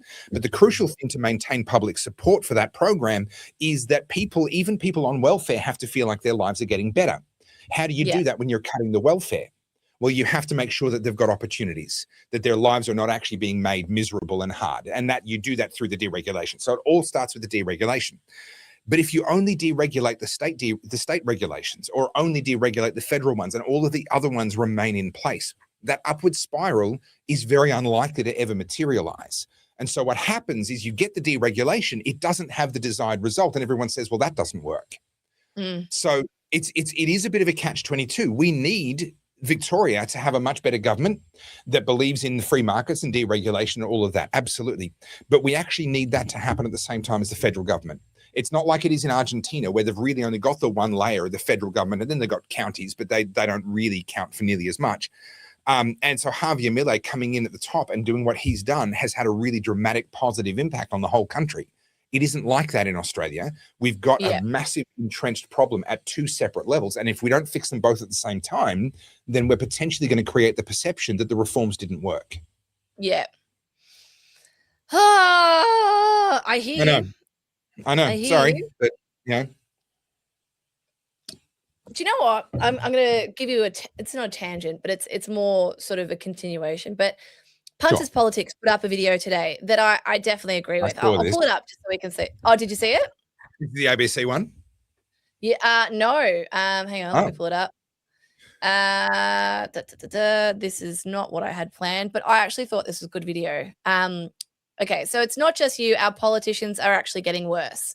Now, obviously, he's heavy on criticizing the LNP, which is fair. That's he's a lefty. But I agree with this sentiment because I think it's really important that we're all having this same conversation. We might end up in different areas, but this video here, so where he talks about the proof, he's basically talking about how most politicians are former staffers, that they've never had real jobs, they've got no real life experience, they've never run businesses. I agree with that. Yeah, we've talked about that. Yeah, we've talked about it. I've not seen this video from a lefty ever. Yeah. Okay. Yeah. And I was actually quite buoyed by it. And I looked at it and I thought, hang on a minute, we're actually coming closer together, because we've been saying this forever. Oh, Daniel for ages, Andrews Daniel Andrews, that's all he's ever known. He was and Yeah. same with Jacinda Allen, most of our politicians. And then he even said, Albanese, Kevin Rudd, Tony Abbott, Scott Morrison, and Julia Gillard were all staffers. They're all part of the political establishment. Yep. And I'm like, finally, like the fact that he went after K-Rudd and Albanese. Yes, this is a big part of it. Thank you, punters. 100%. And there's a debate about whether politicians should be paid. So originally in the early Westminster system in the UK, politicians were not paid. They were not paid a salary. They're all theory. There was an assumption that they had to be self-made. And if you weren't self-made, you probably don't know enough about how the world works to be able to bring any value to the public in politics. And so being self-made was viewed as a kind of like a credential. It's your resume.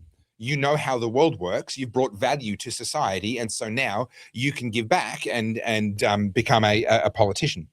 The argument was that disenfranchised poor people. And of course, government policy affects everybody. And so we need to make sure everybody can get representation. So then they started paying politicians. But that means that politics becomes a career pathway. And where we've ended up 150, 200 years later since they did that is, there are people who simply decide while they're at university, you know what, I'm just going to go into politics. And that's it. That's their entire career. They never seek to bring value in any other context, in any other form, not in business, not even as an employee, not as a profession. Yes, they might get a law degree, but that's actually because they want to become a law writer, not because they're going to practice law. And we end up with this really icky situation where the people in Canberra are completely out of touch. They've never been in touch. It's not a case of they were, and then they spent so long in the bubble, they got out of touch. No. They've never understood how the real world works at any point in their life, and yet we put them in charge. Yeah. So I was very excited by that conversation with punters, and I think the more Australians realize we have more in common with each other than we do our political leaning side, the better, because we are ruled by absolute idiots. And that brings me to our next segment, which is Albanese going to Lakemba and getting yelled at by a bunch of Muslims. Where is it? So many. All right, I'll just play this clip. All right, go. No, you say what you want to say. I was just going to say, we all know, how hurtful words are, and obviously, whenever someone starts throwing words at you, you should just run away. You should just shit your pants and do a runner.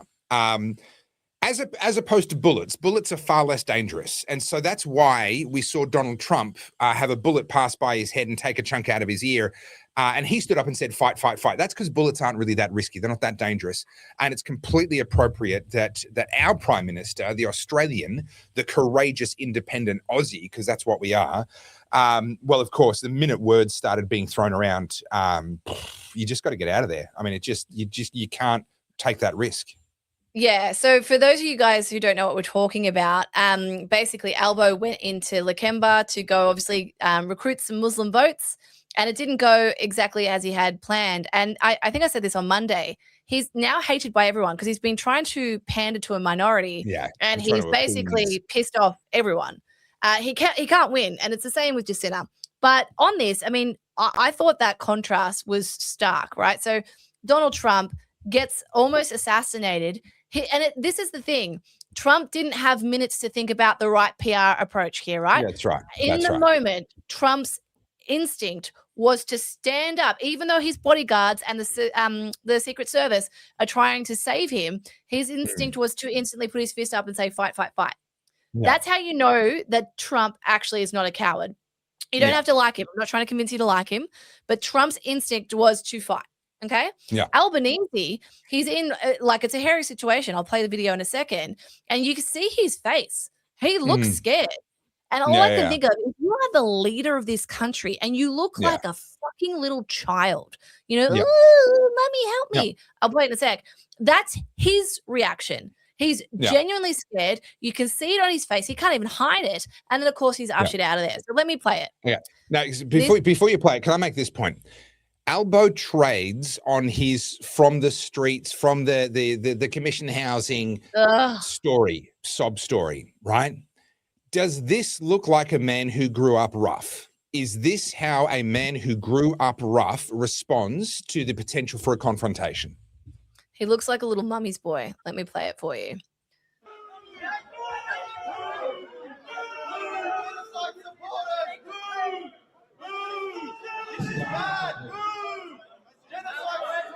Effective communication with them about the issues affecting our community.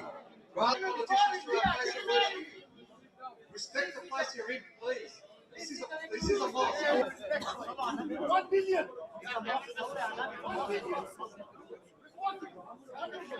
directly impacts our community. Get him out of here. We as Australian Muslims. Get him out of here. We as Australian Muslims.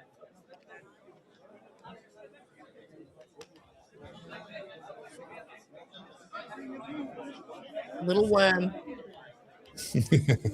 I've seen some of those reports and they're just simply not accurate. There were 30,000 people plus at Lakemba this morning, overwhelmingly. The reception was incredibly positive. I walked through the crowd to the mosque and not a single person heckled. There were a couple of hecklers inside. They were dealt with. Contrary to what's been suggested, no one was rushed out. We just sat there. It was dealt with. It was dealt with by the community themselves because overwhelmingly they did not want that to occur. They did not want the optics, yes. He's spineless little twerp, isn't he? All right. He's so insufferable. Well, okay. What do you do as a democracy that believes in free speech? I support people's right to heckle. I support people's right to express their dissatisfaction and to express how they feel. But as I've been consistent on throughout my time as a political commentator, I also support people's right to notice, right? We're allowed to notice that, a little bit like Grace Tame. We've called out Grace Tame for wearing a fuck Murdoch shirt when she met with the Prime Minister, right? You don't, like, there's how you behave and there's how you don't. They're inside their own place of worship. And that's how they're choosing to behave towards the Prime Minister, who is clearly, his presence there is a gesture of he's trying to build bridges. He's trying to win their support. He's, etc. That's how you choose to respond. We're allowed to notice that. We're allowed to notice that that's what you think is appropriate and okay. Yeah, I agree. I just loved his reaction. Like, this is the thing about politicians. They can't get ahead of the news anymore. Like, that video clip had circled around X and social media well before his team was able to put together that press conference and he could come out and front it. And I mean, I'm no body language expert, but you can see like no, it's not even a thing. Like, there's a couple of hecklers. Dude, you were shitting your pants. Sorry. But this is the same playbook that we saw work for Dan Andrews. So Jacinda Allen, we were commenting on her in Victoria a minute ago. She's tried to use the Dan Andrews playbook and all of a sudden it's not working. Anthony Albanese, famously a friend of Daniel Andrews, is also trying to use the Dan Andrews playbook, and it's only kind of halfway working for him at the moment. The attitude shift in the Australian public over the last couple of years has been really fundamental and really substantial, and so learning from the techniques and the tactics that worked even only 5 years ago is now a dangerous game, because just because they worked 5 years ago doesn't actually mean that they'll still work to this day. Bullying through the way that Dan Andrews built his entire career on is no longer a guaranteed winning strategy. Yeah, 100%. And I think, the more, I hate saying the word awake because I don't mean like in the black pill sense. I mean, the more people are sort of tuning in and paying attention, the politicians underestimate the general public all the time. They think they're all dumb and they're not paying attention.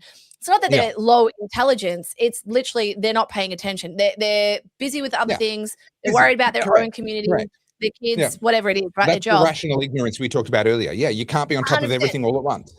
And they take that as, Australians are disinterested and they can just do what they want and we'll just sit back and take it. For the most part, Aussies have done that because they've had no real need to complain.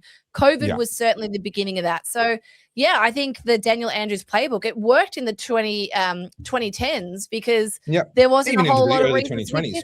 Yeah.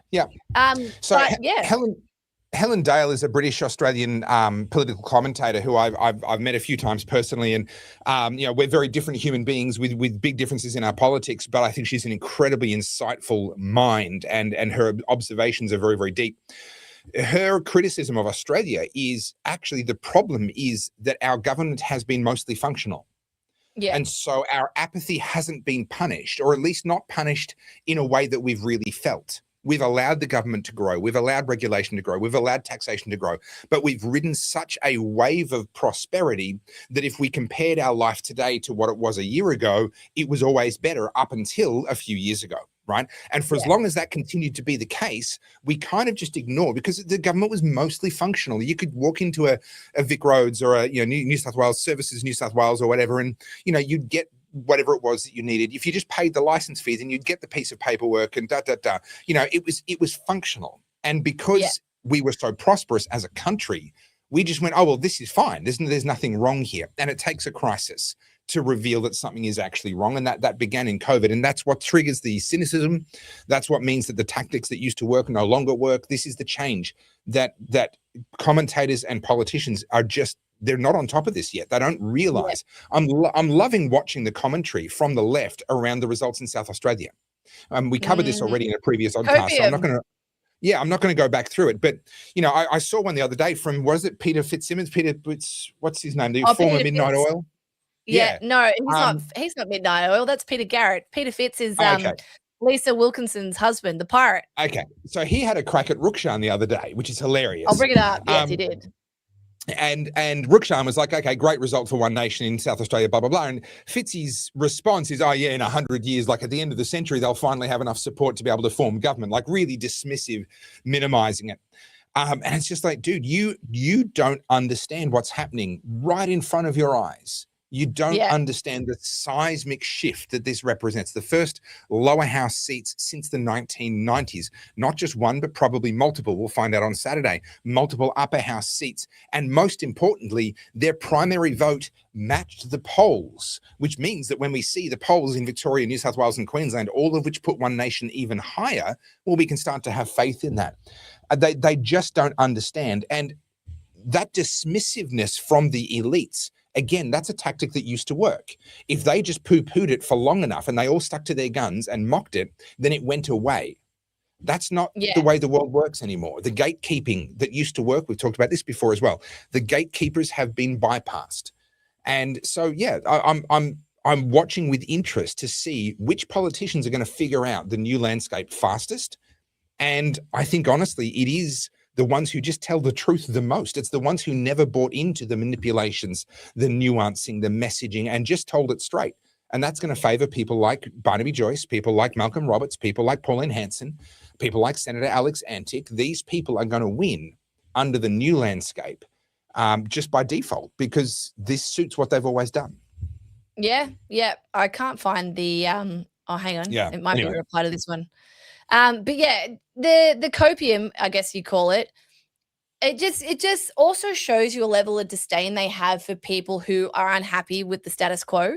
This is the thing. They're too comfortable. Peter Fitz, he's known as Pirate Pete. He writes all the books, right? He writes all the history books. Lisa Wilkinson's the former Channel 10 host that was embroiled in the whole Brittany Higgins rape case thing, right? Yeah. These are people who live in multi-million-dollar mansions in the Sydney Harbour. They are your definition of champagne socialists. And for the most part, for their whole careers, life was great. They were able to exploit their wealth and their connections and live a very good life. And so you got to think, yes, Peter Fitz, and same with the other people in the same category, like Mike Carlton and all that. They're what do you call it? Like chronically online. And they're in echo chambers. And so, Peter Fitz probably took a pot shot at Rukshan because he's like, you cookers. And he does. That's what he calls everyone, cookers. Yeah. It's like anyone that's not in his hive mind is a cooker, because Peter Fitz is the definition of your socialists. Rules for me, but not, rules for thee, but not for me. Not for me. So he's sitting there laughing at people who are disadvantaged and people who are genuinely feeling forgotten about by the Albanese government, but also just forgotten by Australian government and politicians in general. So Yeah, why would he know? Of course he doesn't know. He's not talking to random people on the street. He's not talking to childcare workers. He's not talking to teachers. This is someone who sits there in his fancy friggin' restaurants in Sydney Harbour. Oh, yes, we're so amazing. And dude, these people were going to be blindsided by it. You can get away with this for a long time, but eventually you hit your let them eat cake moment. Yes. Right? You can be out of touch and you can get away with it for a very long time. And then all of a sudden you're not getting away with it anymore. And I feel like we've either reached or actually crossed that threshold. I'm not sure yet, but some sort of a tipping point has been reached, and we're watching that play out in the polls, obviously, but we're hearing it just in conversations that are happening around the place.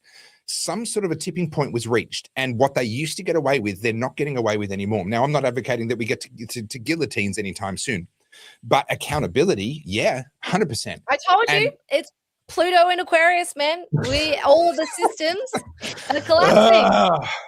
I'm not letting it go. Somebody help me. Help me. Do you know what, though? Here's a tangent. Ready? Me. You didn't do it last week. I know. Everybody was very upset. I had to replace you. Sorry, can you not cut me off? I was just getting started. Tangent time, tangent time, tangent time, tangent time, tangent time. All right, where you go? What is it? What do you got? I totally lost my train of thought. What were we talking about? I'd call it an anticlimax, but honestly, I think people's expectations were very low to begin with. Oh, so no, horoscopes. Okay, no, I'm not going to talk about horoscopes. Dear. Really? I sung the tangent time song for some horoscopes? Listen, hang on. Are you aware of the big blow up that happened to a very well-paid radio pairing recently because the female host talked a little bit too much about? I'm not trying to start nothing. I'm just making sure you remember. No, I do understand, but like I brought this up before, and it's kind of, I love teasing you with it, but how is this not playing out the way we see it? It could be cyclical, it could be Pluto and Aquarius, it could be anything, right? But I am somewhat I need to touch wood. This is plywood. Does it count? I am somewhat untouched by things at the moment. Like, for the first time since COVID, I'm not the problem. I'm all right. I'm okay. I'm doing all right. You know, I'm not sitting there with a boot on my throat. Whereas everyone else that I know's life is in current upheaval. And I'm like, it's so nice to not be the problem for a minute. And like for the first time, like, I'm like, okay, I'm not drowning. Okay. Like things are all right. Carly thinks she's not the problem. Right. Okay. Yeah. Today I'm not the problem. Yeah. But around me, these are people who sailed through COVID relatively untouched. Everything's been all right. Yeah. But now things are happening, right? I think there is a heaviness in the air, and call this like weird witchy poo stuff or stars and the moons. I don't know what it is. But there is like this sense of foreboding that it's not mine. Like, it's not about me. I'm not anxious about my own life, but I sense a cataclysm of things coming. And I don't mean an asteroid. What I mean is a house of cards collapsing. And it's not just, it's Jacinta Allen. It's like across the board, all of these false systems, all of these, what do you call it? Like the distinctions between the elites, the haves and the have-nots, it's all crumbling at the same time. And it's not this like one day everything just fell. I honestly do believe we are seeing a crumbling of the empire being the West, and a rebuilding all happening simultaneously, because this is a moment of mass awakening of the individual. And this is why I want to get all woo-woo with you. And you can call this God. I'll call it the universe. Okay. You know me, I'm all about agency. And I want to play you a reel in a second, because I think it was so important. And I'll get into it in a second. I told you this is a tangent. This is like seven tangents all happening at the same time. This is the inception of tangents. Yes, I'm good at that.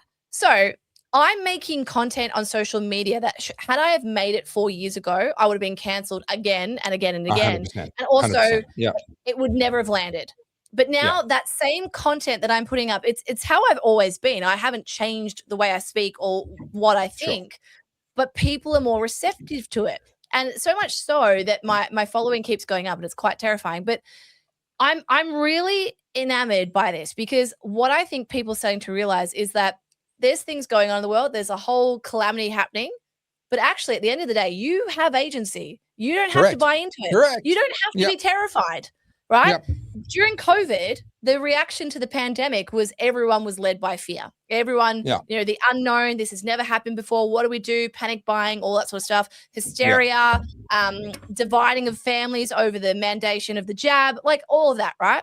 This time, arguably, I'd say what's happening is worse, not because of the virus, but so many things are happening all at once. Things are collapsing. People are becoming much more aware. They're asking questions. They're more skeptical, but they're having conversations with each other. That hasn't happened before. There's this like reclamation, I guess, of agency and honoring the individual. And I don't think we've seen this before. I don't think we were ready before. What do you think? What say you? Well, I'm going to make it all about me because obviously I'm the most interesting subject in the world. Okay, play your reel, and then I'm going to read you a text message that I got just this morning. Okay, let me pull this up because I was talking about the whole skinny is back thing. Now, this is a conversation which gentlemen probably don't buy into, but women definitely do. What celebrities? Well, I've called it prisoner of war chic. So let me pull this up. And it's the new Maduro diet, really. We're heading into the Straits of Hormuz diet. Your waistline will be as petite as the Straits. It'll be cheaper than Ozempic and all that because that shit's expensive. All right. Yeah, but if you have to drive anywhere. And a couple. All right, everybody, get your drink on. We're watching a jolly reel from Carlz again. Before I play the prisoner of war one, the one prior to it, I've actually been able to bring in Stalinism and socialism and communism with fashion. It's not a 2-for-1 deal. Okay, just one. Pick one. Just let me just give you some clarification. And interestingly, I've trapped people with the fashion content, but they're coming for the big dick stuff. And who knew that you could weave them all together? But this is what I mean about people being more receptive. A lot of big dicks in fashion, to be fair. You're not wrong. After years of injecting, padding, and contouring ourselves to look like Kim Kardashian, the new beauty standard is prisoner of war chic. So let's talk about it. Really? Aren't we fucking bored of this conversation? Every award season, a rotating cast of celebrities descend upon a red carpet to pander, perform, and beg for continued relevance. And this year, the commentary was not about the films or the performances. It was about the collarbones and the hollowed cheeks and the shoulder blades that could cut glass. And underneath every article, the same anxious undertow. What does this all mean for the rest of us? Nothing. It means absolutely nothing, unless you decide it does. What I find genuinely hilarious about this is we just spent a decade being told with increasing aggression that body positivity was a moral imperative and that any criticism of it was essentially violence. And the second GLP-1 drugs became widely accessible, poof, big is beautiful evaporated overnight and we're back to default settings. The moment people had a real medical option to become thinner, most of them took it. That tells you everything you need to know about how deep that conviction ever ran. Now, before anyone comes for me, I am not talking about people who are naturally slim, people who are overweight, or anyone managing a genuine health condition. None of this is aimed at you. I have no issues with GLP-1s or what you choose to do with your body. What I am talking about is the idea that your body is a fashion accessory to be updated seasonally. That is what I have a problem with. The conversation has collapsed once again into the same tired framing. Women are passive recipients of whatever the culture decides this season. Philosopher Byung-Chul Han writes about a culture where we have internalized external demands so thoroughly that we become our own oppressors, believing that the whole time we are exercising free will. That is exactly what's playing out here. Nobody is forcing anyone into a prescription they do not need, but what is happening is that people have absorbed a standard, decided it applies to them personally and acted on it, and then called themselves victims of the culture. Those are two very different things. Health has never been a beauty standard. What has been fashionable is distortion. Bound feet for feminine refinement in Imperial China, Victorian corsets that displaced organs, and 90s heroin chic where nobody asked the models how they were doing. And now in 2026, beauty requires weekly injections to fit into cheap polyester clothing. The mechanism is new, but the story is as old as time. Your body is not some trend or seasonal silhouette. It is the vehicle carrying you through your only life, and it will reflect over time how you have lived inside it. The most powerful thing you can do in a culture that profits from your insecurity is to develop a genuine immune response to it. A calm, considered, I see exactly what you're doing and I'm choosing to say, fuck off. Health, strength, and a regulated nervous system will never trend because they can't be sold to you as a quick fix. They require discipline, consistency, and a willingness to think for yourself. But the quiet confidence of a woman who has stopped outsourcing her standards, who has decided what she values and lives accordingly, is something no trend can compete with. Skinny might be back, fine, let it be. Just don't confuse cultural noise with your personal obligation.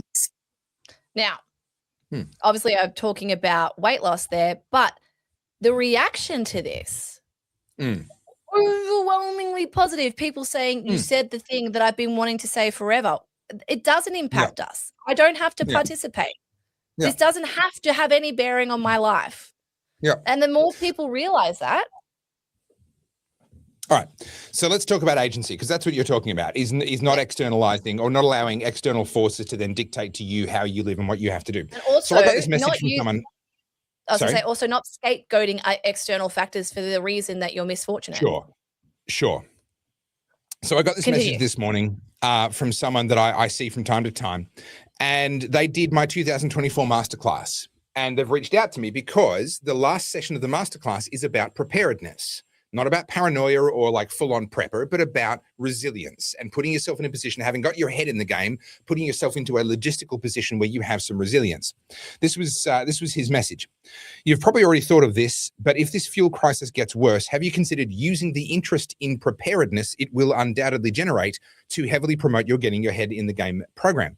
Your faith-based approach to preparedness would be very beneficial to people, especially if we're going to experience famine and shortage. They will want help and answers that you can provide in your program. It's potentially an awful situation, but you're well positioned to make the most of it.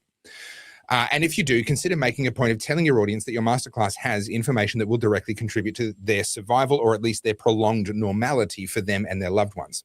You don't seem to explain it or promote it much in your regular self-advertising, even when it's very relevant, like your recent video about Trump's ultimatum potentially backfiring when you recommended people stock up on a few things but didn't mention the masterclass. And if it all blows over and oil flows again, if nothing else, it'll be good to teach people to look to God and to have a buffer that will ease the cost of living pressures and provide options and flexibility in hard times. Anyway, just my unsolicited 2 cents worth, an idea I had today. Do what you want. And I thought that was really interesting because he's right. I haven't talked to people about the resilience aspect of it. But if you actually go back to the 2024 masterclass and anyone that actually did what I recommended in the next steps, the final session of my 2024 masterclass, they're doing just fine right now. They're not that worried. They're not that fast. They won't be all that worried in the event of an impact on food supplies. They've got buffer. They've got resilience in place. And this is the way that came about. The reason I end up talking about next steps and resilience and preparedness in the masterclass comes about because of a story that I have told a few times, but it was when I was anticipating being arrested during COVID. I knew the arrest was coming. I knew that a lot of the arrests had been extremely violent. I was worried about my physical safety, my family's safety when they came for me. And I wasn't sleeping well because of other stuff that was going on. A lot of people that were, taking their own lives and that sort of stuff, and people reaching out to me for help and support. And I was in a kind of a world of hurt. So I stopped sleeping, and I would be sit up until 3 or 4 in the morning, replying to people's messages and emails and things on Facebook and email to try and make them feel heard and supported. And then I would crash into bed. And then at 6 o'clock in the morning, the minute someone's car door slammed on the street, I would be wide awake thinking, is that the cops? Are they coming for me? And so I'm getting 2-3 hours sleep a night, and I was a wreck. And I went to my wife and I said, listen, I'm not coping. This is not okay. And she said to me, well, you haven't done what you promised. And I've told the story before. She reminded me of how I promised her. I said to her before I proposed, I said, just so you know, I expect to be arrested someday for my work. I genuinely believe that will happen. And she said to me, just make sure I know who to call when that happens. And so that day I sat down and I made a 4-page actions on document, who to call, why to call them, what their number was, what the outcome you're looking for is, who to call next, etc., in a range of different scenarios. And she printed off that document and hid it in multiple places around the house and emailed it to herself and did a bunch of stuff so that she would be able to get it no matter what. And that night I slept beautifully, not because my circumstances had changed, but because my relationship with my circumstances had changed. I felt like even if this does happen, my family's going to be okay. And that's what preparedness is actually all about. It's not about changing your circumstances. I can't determine when the Straits of Hormuz open again and when and how much of an impact the current shortage has on food supplies around Australia. I'd have no control over that. All I have control over is my relationship to those circumstances, i.e. my headspace and my physical preparations. And so what he's talking about, so he did my course in 2024, and I'm led to believe he put in place a lot of the measures, a lot of the preparations that I went through in the last week, in the next steps. Back then it was weekly, now it's monthly, but in the last session, he put those in place. And relatively speaking, he's kind of okay. I mean, he's looking ahead going, well, this could get really bad, but he's not under the sort of pressure that some people are already under. And if things get worse, he will continue to be in a better place than most because of the preparations that he's put in place. And I think this is the thing that we need to get to, is recognizing, again, our circumstances we can't control. Our relationship to our circumstances, we absolutely can, and we should, and we must. And in fact, that's all we need to do. That makes all the difference. Yep. I think a lot of this was by design as well. Like, don't worry, we've got it all sorted. You don't need to worry. And as we've said, in good times, no one was worried. But now things are pretty tumultuous and people are quite nervous and anxious. And the reason they're anxious and nervous is because they don't know what to do. They don't know who to believe. They don't trust anyone. They're skeptical because of obviously COVID and things like that. And that's why people end up becoming incredibly hostile, and also, they panic buy and all that sort of stuff. But, I mean, we talked about food last week, but how hard is it to just buy an extra tin of tomatoes, an extra pack of pasta, an extra tin of tuna? Like, no one's saying you need 27 packs of tuna and enough food for a year. Like, you're not making a bomb the shelves bare. Yeah. No, this is the thing. It's like, this is an agency thing. This is not about, oh my God, I'm worried. It's each time you go to the supermarket, just grab one extra thing. Yeah. Now, you also need to think a little bit more thoroughly than just that. So have a think about how you're going to cook it. And, we need to think about, okay, if diesel really gets outrageously expensive, then they're not going to want to use diesel generators to prop up the grid, which we do. We actually, believe it or not, we use diesel generators in this country, particularly in South Australia, the renewable energy capital of Australia. They have diesel generators that regularly have to kick in and save their asses. If diesel gets prohibitively expensive, we're not going to do that. So brownouts, blackouts will follow. Now, I'm not saying that this is going to happen. I'm saying if you want to be prepared, you need to be thinking about a world where sometimes the water stops flowing out of the tap. Sometimes the electricity stops. Sometimes the gas mains will stop if LNG supplies run short, etc. And just have a think about, okay, I spent time in Port Moresby in Papua New Guinea, and the water would go out regularly. And so there was always a pot full of water on the kitchen sink. They just had a pot full of water. And the minute the water came back on, you refilled the pot. So there was always just drinking water. Now, you're not preparing for a zombie apocalypse and for the water to never run again. You're just preparing a buffer so that in those times where it's not running, you're not sitting there going, oh man, I wish I could get a drink. It's the same thing with electricity. It's the same thing with any of these things. So simple things. Instead of having a barbecue with one gas bottle, have a spare gas bottle. Right, have a second gas bottle. Simple as that. Not a big deal, not a big expense. Just have that there, because if the electricity goes out or the gas mains go out, and you've got the pasta that you bought the extra pasta and the tomato sauce, and you could whip up something basic but tasty. Oh no, how am I going to cook the pasta? All right. So just thinking through, where's your water coming from? Where's your food coming from? How are you cooking it? How are you preparing it? And then if you really want to go deeper, you can look at sanitation and other things in let's say, a more prolonged, if water goes out for 3 days, well, your toilets aren't flushable. You flushed them all once already. They're not refilling. You start to think about more deeply about that. And this is the stuff that I go through in the masterclass, is to go, well, look at a 3-day horizon, look at a 30-day horizon, and then look at a 3-month horizon, and to start to think through, well, what's involved in each of those horizons. It's very easy for any of us to have a 3-day horizon. It's what I call the nothing in, nothing out. And it's a survive in place kind of plan, where you say, well, if nothing could come into my boundaries and nothing could leave my boundaries of my property, how long could I stay here? How long before I'm out on the street amongst all the other idiots who are out there panicking, trying to get something because I didn't have it at home, right? Yeah. And if you need to make that at least 3 days, because most idiots will be out there within 24 hours. And they'll end up killing each other over rolls of toilet paper or bottled water or whatever it may be.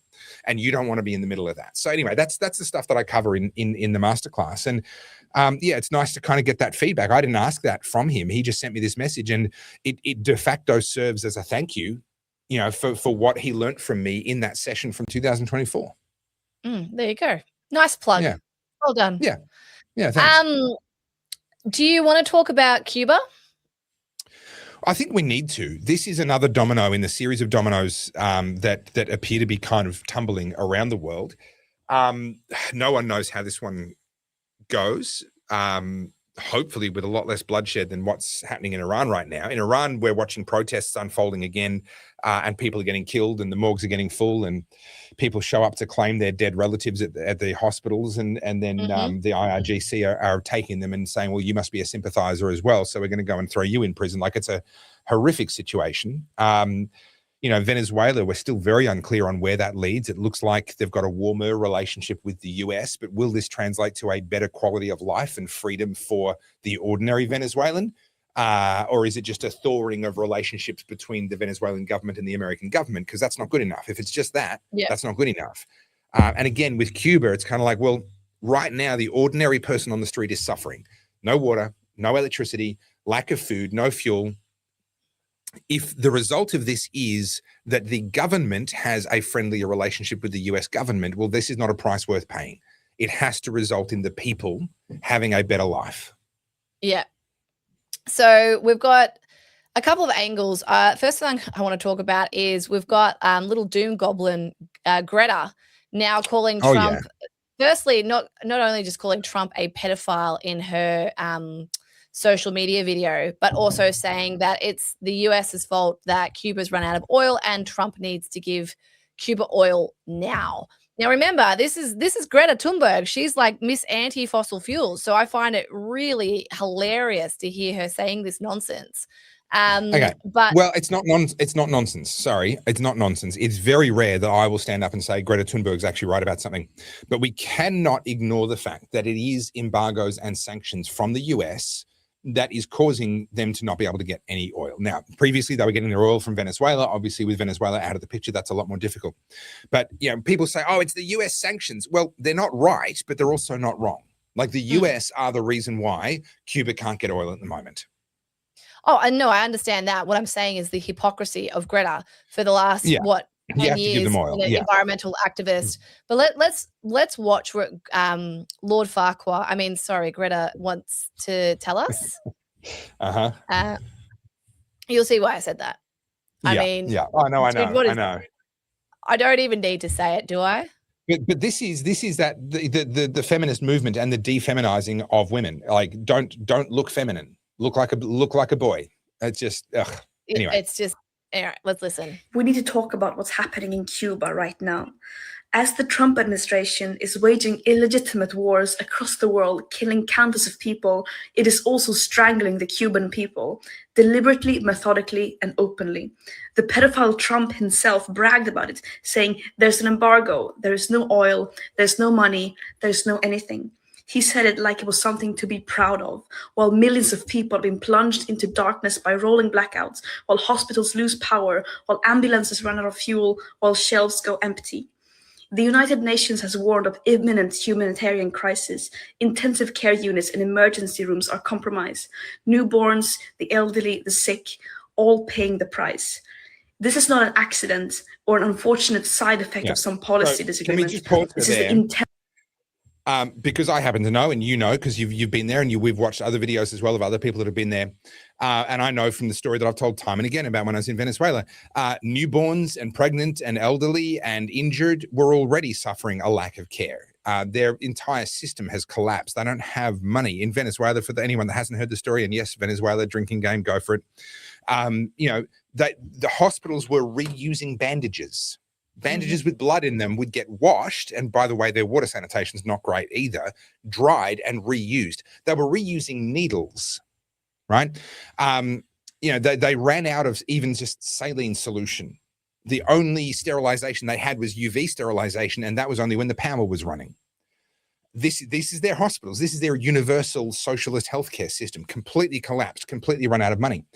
And this is the reality in Cuba as well. And so it's a bit rich to turn around and say Donald Trump has caused a humanitarian crisis now, when Cuba has been in varying degrees of humanitarian crisis for 50 years, for a half a century. 67 years, I think it is. And people like Greta Thunberg have said, oh, we need to emulate that. We should be in the same kind of humanitarian crisis. It is really, really rich. The only justification, in my view, for what Trump is doing is in order to get them through this and into freedom. Where that humanitarian crisis can end. It's a little bit like, if there's going to be a war, do whatever it takes to win it. That involves killing the enemy, right? Okay. So you're as bad as them, you're killing. Yes, but this doesn't come to an end unless we do this, right? So it's a little bit of the same kind of logic. There is a rolling humanitarian crisis with millions upon millions of people suffering in basic ways that are unnecessary in the modern world. And the only way to put an end to it is to topple the government. And the only way to do that is to, unfortunately, increase the suffering for a time. Now, you can decide for yourself whether you agree with that logic or not. But that is the logic that Donald Trump is operating under. If I just tighten the screws, choke the oil supply, stop the function of the country, it will collapse. And then on the other side of that, we can actually bring them into freedom and the suffering can come to an end. Love it or hate it, agree with it or disagree with it, that's the logic. The one thing that Greta and all of her ilk never mention is the people who are getting slaughtered by their own government, especially in Iran. We know about the protests, but this is not a new thing for them. They hate their own people. They will literally hang gays from cranes. They will slaughter women for not wearing a hijab. That's Iran. We know what goes on in Afghanistan. In Cuba, it's the same thing.Ey're not slaughtering their people, but they're not allowed to speak out against the government. They're not allowed to express themselves. They have no access to half of the things that you and I take for granted. And then you get your Greta young. They're dying young of preventable causes, sometimes just malnutrition. That's certainly the case in Venezuela. You know, these people are being killed by their government's actions, not by active actions on the behalf of their government, but by the consequences of the actions. But I'm telling you now, the government, they're fine. They live in palaces. They've got 5-star hotels. They've got room service. They've got no interruption to their energy. So with all of this being said, it makes sense, right, that a big collective of influencers will go to Cuba to highlight the Cuba crisis. You know what I wasn't invited. Why didn't I get invited on that trip? Did you get invited? I didn't, sadly. And as someone who's actually been to Cuba, I've told this story before. I won't tell it again, but I found Cuba incredibly difficult. And that was 2018 or 19, I think I was there. And Cuba was just so, like, lovely people, lovely location, all of that nice, fluffy stuff. But just the amenities were so poor back then. And people don't believe me. Back then, the internet was only available in one spot. You had to go to a physical location. You got a little bit of paper. You peel off the sides, and in there was a code. And I think it was something like 100 meg or something. It was so small, and it was $25 US. And that was your only access to the internet. So everyone's sort of standing around this one building, and there's all these little bits of paper on the floor of people just trying to get internet access. So I don't know if it's changed since. I haven't been back since 2018, but that's what it was like, getting drinking water. Like, you couldn't just go and buy a bottle of water. You couldn't just walk in and buy, a bottle of Mount Franklin. And obviously they're all hustling as well. So all the local Cubans, as nice as they are, they're on the hustle. And I got swindled. And do you blame them? You've seen how they live with your own eyes. Do you blame them? You know, I saw the same thing in Venezuela, and you can't resent them. You can't blame them.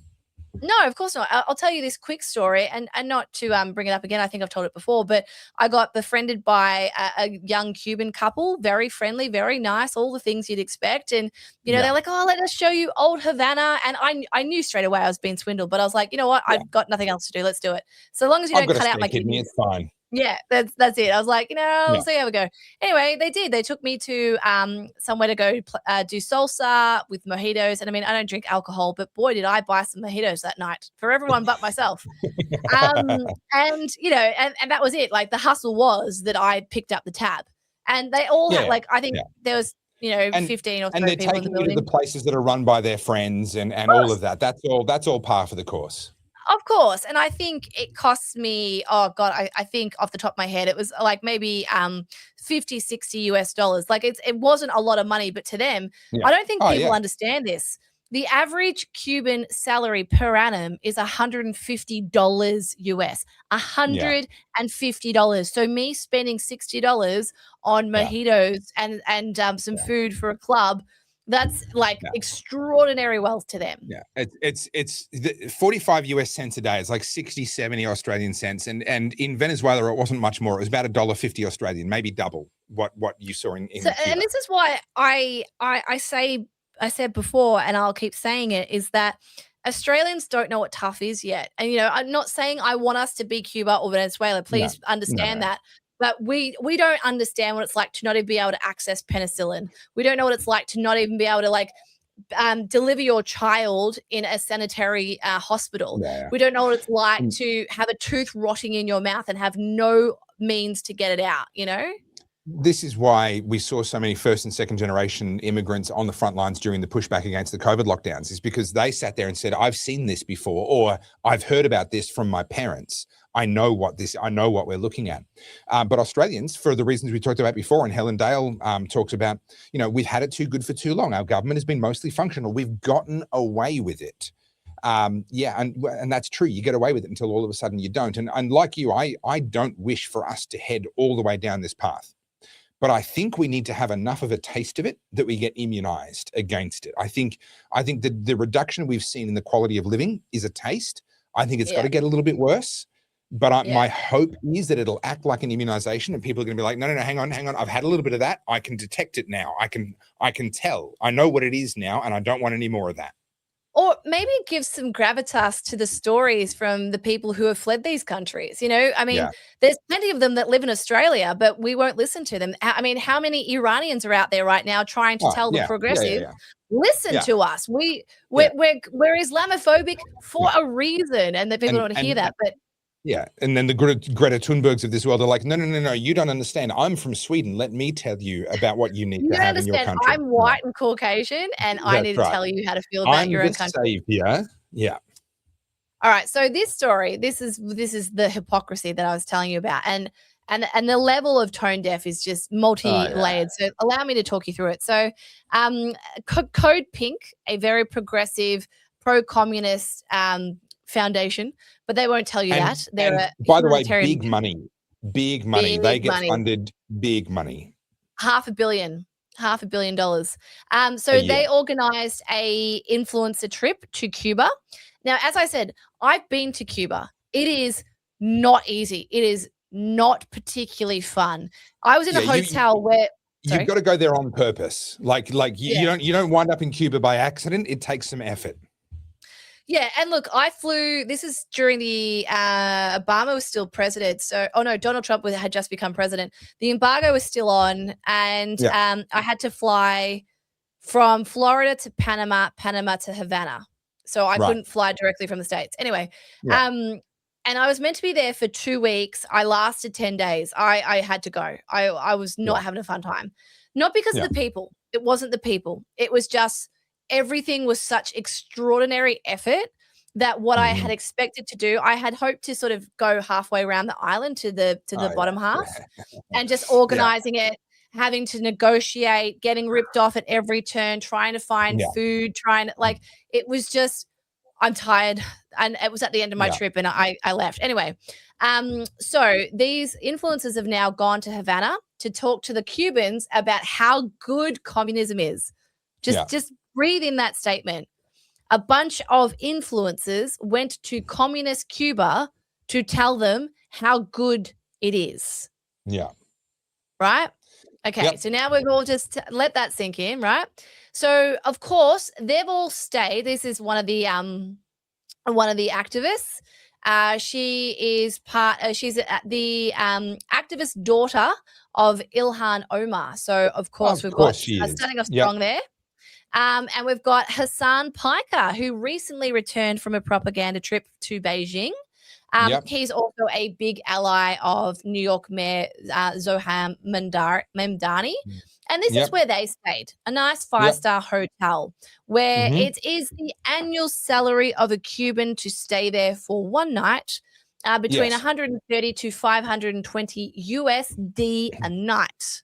Also, can I point out, you don't get a couple of dozen of those hotel rooms all at once, because there's not that many of them around, unless someone inside the government is giving the nod to say, yes, look after these people. All right. So this is a connected trip. This is a Potemkin village trip where they're being fed a false image, a false idea of what it's like to be in Cuba by the government, by the Cuban government, for the purpose of manipulating Westerners. So as understandably, the Cuban diaspora has come out just absolutely scathing this. This is Hassan Piker here and the founder of Code Pink, the activist group, and they went there. They stayed in the 5-star hotels. They put on a concert with the band Kneecap, who are also like pro-Palestinian activists. And I kid you not, like, this is how disgusting it is. They made the Cuban crowd chant "Free, free Palestine" in fucking Cuba in the middle of blackouts, where they can't get access to fucking penicillin. They can't even get food. But hey, let's worry about free Palestine in fucking Havana. Like, these people are so fucking stupid. Yeah, we will use you as a prop, regardless of your own plight. You remember the documentary by Michael Moore all about Cuba? What was that one called? About the healthcare system. I can't remember. Yeah, I can't remember. Sorry, it wasn't about Cuba. It was about healthcare, and he goes to Cuba. And I remember, like, he did this whole thing about, we're building a raft, all kinds of, like, just nonsense, complete nonsense. It was obviously a government-sanctioned trip to Cuba, as in a Cuban government-sanctioned trip. Oops. Oh, sorry. You kicked me off. I know. I clicked the wrong button. And he ends up going to Cuba to show off this wonderful universal healthcare system. And I remember watching that. And even as a teenager, like, I wasn't a libertarian yet, I'm sitting there going, they are working really hard to try and disguise the reality of what this hospital is like. There's peeling paint visible. The equipment is archaic. The supplies are obviously very, very thin on the ground. And this is going back, a decade and a half, 2 decades. I don't know how long, but it's going back a little while now, maybe even longer. It was already crumbling, and you could see it. And even with a documentary filmmaker like Michael Moore going over there with a very partisan perspective, he couldn't hide it. He couldn't actually effectively hide it in his documentary. And of course, 20 odd years or more has passed since then, and it's just gotten so much worse. Now, what would be really interesting to me is how many of these influencers are going to come back and admit what they saw? How many of them are going to come back? Well, they would lose their money if they did. But every now and again, people break ranks. People actually get honest. I remember a little while ago, there was a guy who was big in the flat earth thing. And he organized to go on one of these trips to Antarctica. Oh, and that's right. Yeah. He experienced a 24-hour day. And to his credit, he actually just went, okay, I've just had a 24-hour day. Like, this is the thing, right? And was actually honest about it and admitted that he had to change his perspective. I wonder whether any of these people are ever going to do that. Just quickly, I've got up another article here from the Daily Mail, but look how quickly these things work. I just played a reel where I talked about GLP-1s. Look at the advertisement on the page. No. That advertisement was already there before we started. I remember seeing it when you were testing out. Yeah, 100%. Obesity is not about lack of willpower. It's a chronic disease. That's been there the whole time, which along with all the Merkins ads makes me really, really worry about you, Carly. The Merkins came from you, so that's on you, mate. I'm not clearly nothing trying to bring them back by saying the word Merkins as often as possible. Stop it. This is how you know how, like, bleak my internet history is. You're like, what has she been Googling? You don't want to know. Yeah. Anyway, this is Hassan Piker, and this is the definition of champagne socialist. I hate this guy. He is disgusting. He's an animal abuser, and, like, I will never forgive him for that. But anyway, this is Hassan. He is also the nephew of the Young Turks host, Cenk Uygur. So real good quality people. Anyway, this is some niche fashion content for you, but those glasses he's wearing, they're Cartier. And they are $1,380 US just for his faux glasses. They're not real glasses. They're faux. Keep talking. I'll be back in 2 seconds. All right. And then everyone, because the internet is going to do what the internet does, they've pointed out that he was wearing a $690 shirt while staying in a 5-star hotel during the humanitarian trip. And I mean, this is important because as much as we hate to admit it, people like Hassan do have a really big following. They do actually have impact.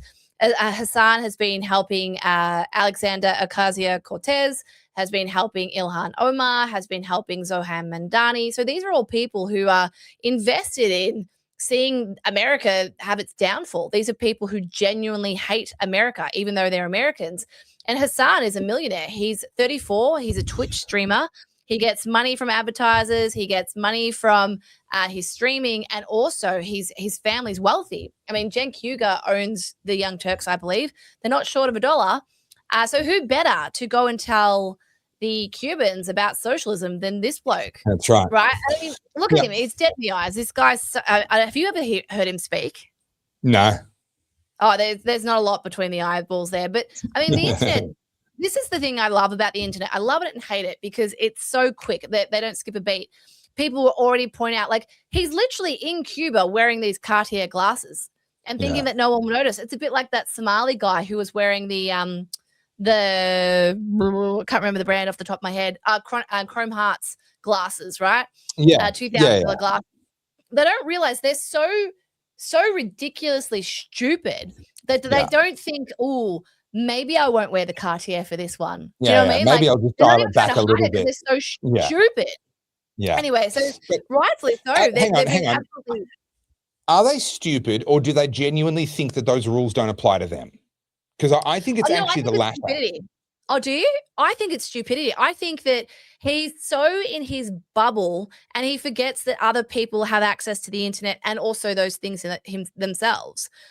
He's wearing them thinking he's flexing to certain people, not realizing that there are other people in the world that aren't in his hive mind who'll be able to recognize that those frames are from Cartier. Okay, that's possible. Alternative theory is a thing that's best known as virtuous corruption, where basically someone says, I'm allowed to get away with this because I'm doing all the right things for a noble cause. So it's best known in law enforcement. So a prosecutor goes, well, I'm sure I've got the right person, but I don't have enough evidence. So I'm going to fabricate some evidence just so I get a conviction, right? It's corruption, but I'm still the good guy. I'm doing it so that we get the right result, right? Then you get to the environmental movement and the Greta Thunbergs of this world. Well, I can fly around and, you're jolly, what's his name? Hollywood with his private jet. Anyway, we know the type. They're flying around the world, attending all the climate conferences, spewing out CO2. But they're the good guys because they're fighting for the noble cause. It's noble cause corruption or virtuous corruption. And I think for a lot of these people, they're like, what do you mean it's wrong for me to have $1,500 glasses in a country where people earn, $150 a year? No, don't you understand? I'm fighting for justice and equality for us all. Those rules don't apply to me. I'm the good guy here. Like, I genuinely think they actually reach that level of detachment that they can't see themselves anymore. Well, I'm just reading here. So obviously Pike has had to go and defend himself because nothing says that you're confident in your stance than having to go and beg people for forgiveness online. But he's basically come out saying that people don't realize that people send me shit for free. That this guy is so out of touch. He doesn't realize what he's saying. Oh, people send me this shit for free all the time. I've got people who give me free shit all the time.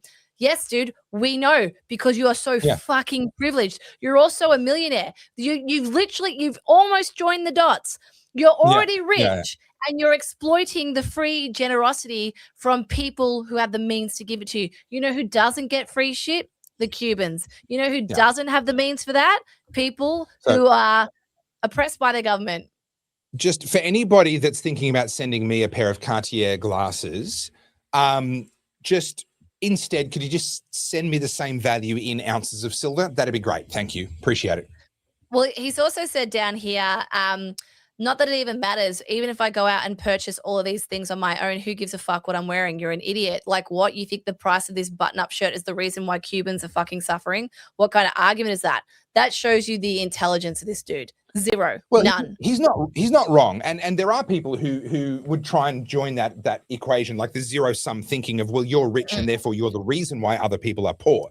So he's not wrong in the sense that, him being wealthy is not the reason why Cubans are poor. But for him to go over there and go on a 5-star hotel junket wearing 10 years worth of income just on his face is a little bit out of touch when you claim to be standing up for the little guy. I think it's worse than that. Like, I know that, like, him wearing Cartier glasses is not the reason for Cuba's suffering. And I don't think anyone was making that suggestion. It's more so you think you in your bubble, he lives in LA, I'm pretty sure, Hassan, in your fucking privileged bubble where you live in a gated mansion where you have a maid and a cleaner, you have access to God knows how much money, you're able to, even if people gift you that, you're wearing things that other people don't even, like half of Cubans probably don't even have access to reading glasses, right? And they genuinely need them. The fact is, you think you are the right person to go and speak to people who are living through God knows what right now in Cuba, dressed like that. It just shows you just how completely retarded these people, they are retarded. This if you can't see the distinction between your privilege and the fact that you're wearing head-to-toe designer and it's a bad look, firstly. Secondly, thinking that it's not even a talking point. Yes, it is. Because you are the wrong spokesperson. You should not be there. You are exploiting the Cubans, firstly, for social media clout, B, to push your own progressive agenda, to get a whole bunch of shit and exposure for other things. None of you actually care about the Cuban people. That's the double standard. You actually aren't there for the Cubans. So that's the question I was about to get to, is I can see how this trip is a great idea from the point of view of their social media clout. 100%. Join the dots for me. How was it ever a good idea? What was the justification from their perspective of how this trip was going to make things better for the Cubans? So on the flotilla, they had humanitarian aid. So they were bringing over food and things like that. But why did you have to go? Why did you have to go and stay in a 5-star hotel? Why did you have to go there and stream? Why did you have to go there and put on a concert? Why did you like, if you like, here's the thing. If you want to do humanitarian aid to Cuba, great. I'll participate. What do you need? I'll give you some money for sure. You're going to send over tons and tons of food. I can get behind that. Guess what? You can do that without having to be on the boat. You can do that from the other side of the world. You don't have to physically be there wearing your cast. You being on the boat is a bad thing because that's less room for luggage for food. It's utter bullshit. I'm sorry. This is all about clout. It's all about pushing an agenda. And I mean, look, these people are as transparent as a piece of glass. Everyone can see them for what they are. But I hate that, again, hang on, sorry, I just want to finish this point. I hate that once again, it's the same as Iran. Once again, the story is fucking Hassan Piker or Greta Thunberg, not the Cubans. It's always the white people, and I'm white, so I can say it. It's always the white fucking activists who become the storyline, not the Cubans. Name one Cuban person who was in the headlines from that week. No one can, because it's all about them. That's always all it's about. Because they're the white savior. Hollywood has taught us that. Even in movies that are set in foreign countries, there's always the white person who comes in and saves the day. All right. There's another big topic we need to get to before we run out of time in today's episode. And that is the free trade deal that Australia has just signed. And I want to go a bit deeper into that. We mentioned it early in the show, in the intro. I want to go a bit deeper into that. And I want to give massive respect to Peter Credlin. Because she's done some really good work on this front. And I'm actually going to play a segment here. I've got a video lined up. I'm going to play a segment from Sky News where Peter is kind of doing a roundup of some of her earlier coverage and then dives into a little bit more of the details.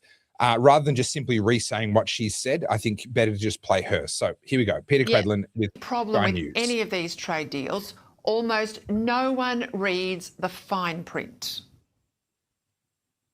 I remember when this started in your early days, one of the concerns you had was all these demands from European nations to basically put back on a carbon tax by stealth, to put all this green policy in it.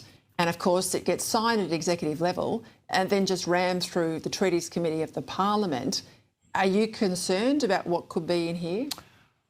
Look, I'm a supporter of freer trade, but I'd be very concerned about any deal with the EU. I'd want to look at the fine print because you're right. Who knows what climate capitulation, what climate concessions there might be lurking in the fine print of a deal such as this. All right. So that was a week ago. She was warning that there could be fine print in the EU-Australia free trade agreement that binds Australia to climate action. Now, fast forward to today. So I was on guard after that chat with Tony Abbott last week. And at the time of going to air tonight, despite the fact it was signed today and there was a long speech to the Parliament and a celebratory lunch, all there is tonight on the DFAT website is a 12-page summary of sorts of this deal. It's a PDF document. It's called Key Outcomes and Benefits. Nowhere else on the DFAT website is there a full text of what Albanese has signed Australia up to. Nor, when I looked at the EU website, was there a full text there either. The opposition, well, they haven't even been given a comprehensive briefing of what Australia's signed. I'm told that'll happen tomorrow. But already based on comments today from the agricultural sector alone, the opposition are raising concerns. Indeed, this trade agreement is what led off today in Question Time. The National Farmers Federation is extremely disappointed with the free trade agreement announced with the European Union today and said Australian farmers, and I quote, will now pay the price for this subpar EU deal for decades to come. Minister, do you really believe this is a good deal for Australian farmers? Now, Right, well, I rang around a few people, and this is what I'm told. That said the EU duty-free. Just jumping through. But it also included this quote. It said, ambitious provisions to here we go. promote sustainable development outcomes, including in such areas as climate action, labour rights and gender equality, would be there. The New Zealand Ministry of Foreign Affairs and Now, the reason why she's talking about New Zealand all of a sudden, I just jumped through a little bit. The New Zealand free trade deal with the EU is already in place and the full text is available, unlike ours. But what the EU said was that ours would be like the New Zealand one. So what's in the New Zealand one is relevant. So here we go. Their website confirms their trade agreement with Europe, and it says it contains ambitious outcomes on climate action and the Paris Agreement, including making these commitments enforceable in the FTA, the Free Trade Agreement. Now, hang on there. Hang on. The Paris Agreement is a non-binding UN document. How does a free trade agreement between two entities turn non-binding into binding? That's a concern. Now, in the accompanying fact sheets, the New Zealand government says that, quote, for the first time in the EU trade agreement, the Trade and Sustainable Development chapter foresees the possibility of trade sanctions in instances of serious violations of a core commitment, namely the Paris Agreement on climate change, regardless of their impact on trade.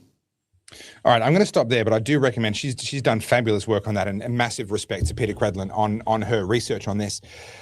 We have a situation where I would say it is likely, we don't know for sure, but I would say it is likely that Australia is now beholden to the Paris Agreement, and we're able to be punished not because we've agreed to something, but we're able to be punished according to the EU's decision about what that punishment ought to be through their trade relationship with us. So what's happening here is Albanese is trying to use trade relationships and trade deals to force any future government, including any future Liberal or any future One Nation government, to have to abide by the Paris Agreement. Even if they repeal the Paris Agreement, they would then have to go back and renegotiate all these sorts of trade deals. Otherwise, Australia will get punished if we're not compliant with it. It's a really, really cynical political play. And I absolutely applaud Peter Credlin for digging this one up, because it was a well-hidden political play. Mm-hmm. Have you got any good news for me? The show will be over soon. Give it a couple of decades, we'll all be dead and none of this will matter. I mean, you're not wrong. Is that not good enough for you? You need something better? No, that was it's pretty accurate. Yep. I thought I had something. Let me just have a look. Or is it all doom and gloom? Well, in some interesting news, in Denmark, the right-wing anti-Islamic Migration People's Party has just tripled its vote share. So there seems to be definitely a strong swing towards conservatism. The AfD in Germany also, the AfD in Germany also did very well, which this is the party that the German government tried to get blacklisted as a terrorist-adjacent organisation. That's now been struck down. So the AfD are not going to be delisted in Germany anymore. And they are performing very well in the polls. So that will be very interesting to watch how that plays out. Meanwhile, this is what Albo has to say. Is it this one? Here we go. Let's listen to our PM and his thoughts. We need to be vigilant. There are some, including some in political life, want to turn back the clock to an Australia that is no longer who we are. And we need to call out those people, and we need to continue to cherish our diversity as a strength for our nation, which it is. The fact that people have come from all over the world, and there is no better example than the Vietnamese community. We need to be... So Did he never go to a speech pathologist? Well, he grew up in, I don't know if you know this, he grew up with a single mum in commission housing. They probably didn't have the money for a speech pathologist. But here's the funny thing. The way he's speaking there is different to how he normally speaks. It still isn't great, but it was notably different. And you know why? I think it sounds like a man who knows he's talking to people who don't speak English very well. I think he knows he's talking to a room where English is not their first language. Here's the thing. I actually don't disagree with the statement that immigration has been good for Australia, but not all immigration is the same. And that's not based on, oh, but this country's better than that country. It's based on there are people who want to come here and work and build a better life and become Australians, and there are people who don't. That's the difference. And so to make the blanket statement, all immigration is good, well, that's obviously false. To make the blanket statement, all immigration has been bad for Australia is also obviously false. The debate we need to have is how do we get the immigrants that are actually going to make Australia better, and how do we keep out or remove, if they're already here, the immigrants that aren't? Well, do we know what's happened with that upskirter yet? Has anyone had an outcome to that? Haven't heard anything further. What about the Iranian soccer team? Are they all gone back now? Did any of them stay? All the ones, wasn't it still 2 of them stayed, I think? Two of the 7? I know the ones that went back all got a hero's welcome. And sorry, can we touch on this for a second? How stupid are our intelligence people, our Department of Foreign Affairs and Trade, our Home Affairs, whoever it was responsible, that you've got a bunch of these girls have said we want to defect, you've taken them to a safe house, and then the handler sent by the IRGC says, oh, me too, and you take her to the same damn safe house. How stupid are you?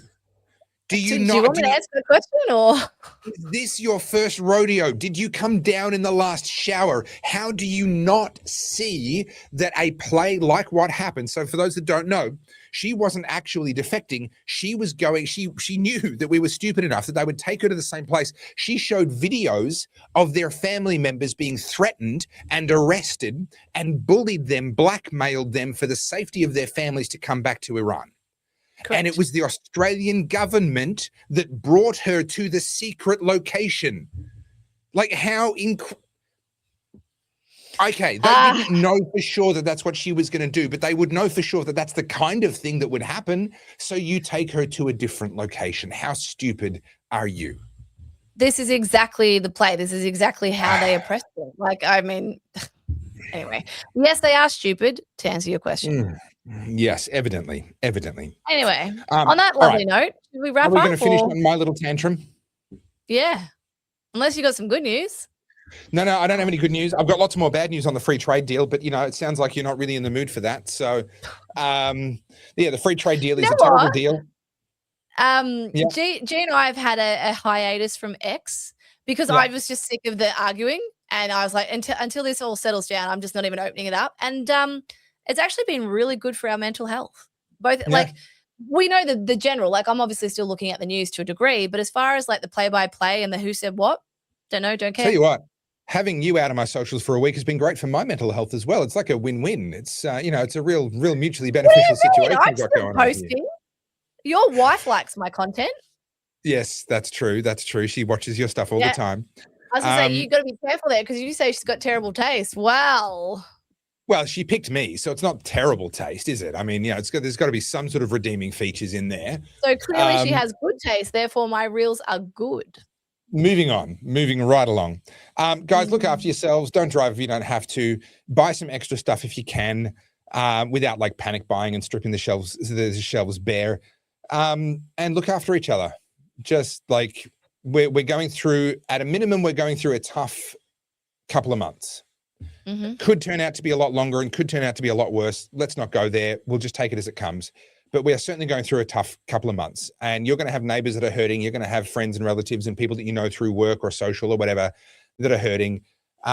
Just be a community for each other. And I don't mean like each other as in as Oddies, although that's great too, but just your actual community out there in wherever it is that you live, whatever it is that you do.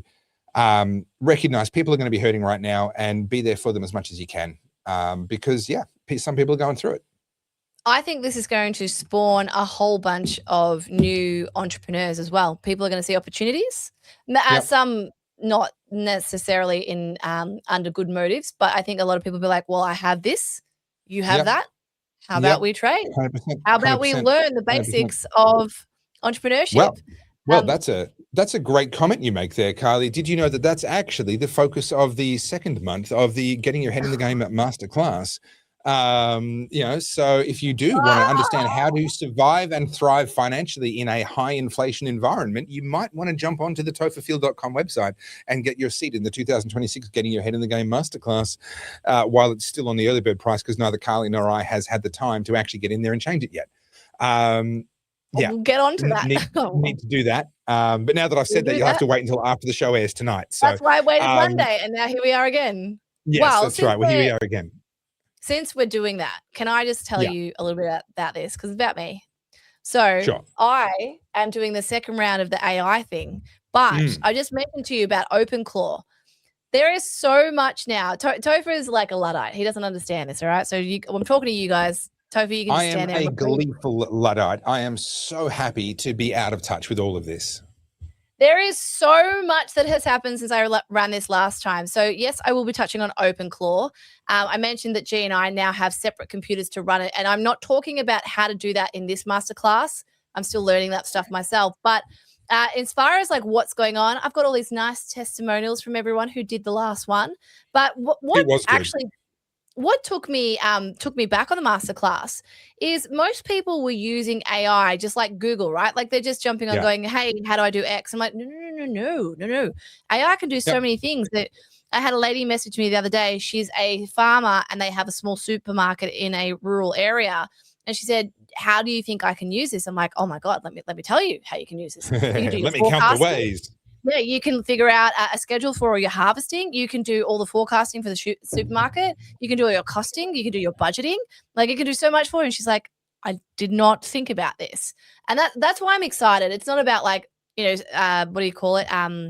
Terminator, and it's become sentient and take over your life. No, it's like the best way I can explain AI is a second brain, not a second pair of hands, because people want it to do the physical stuff like your washing and your dishes. AI can't do that yet.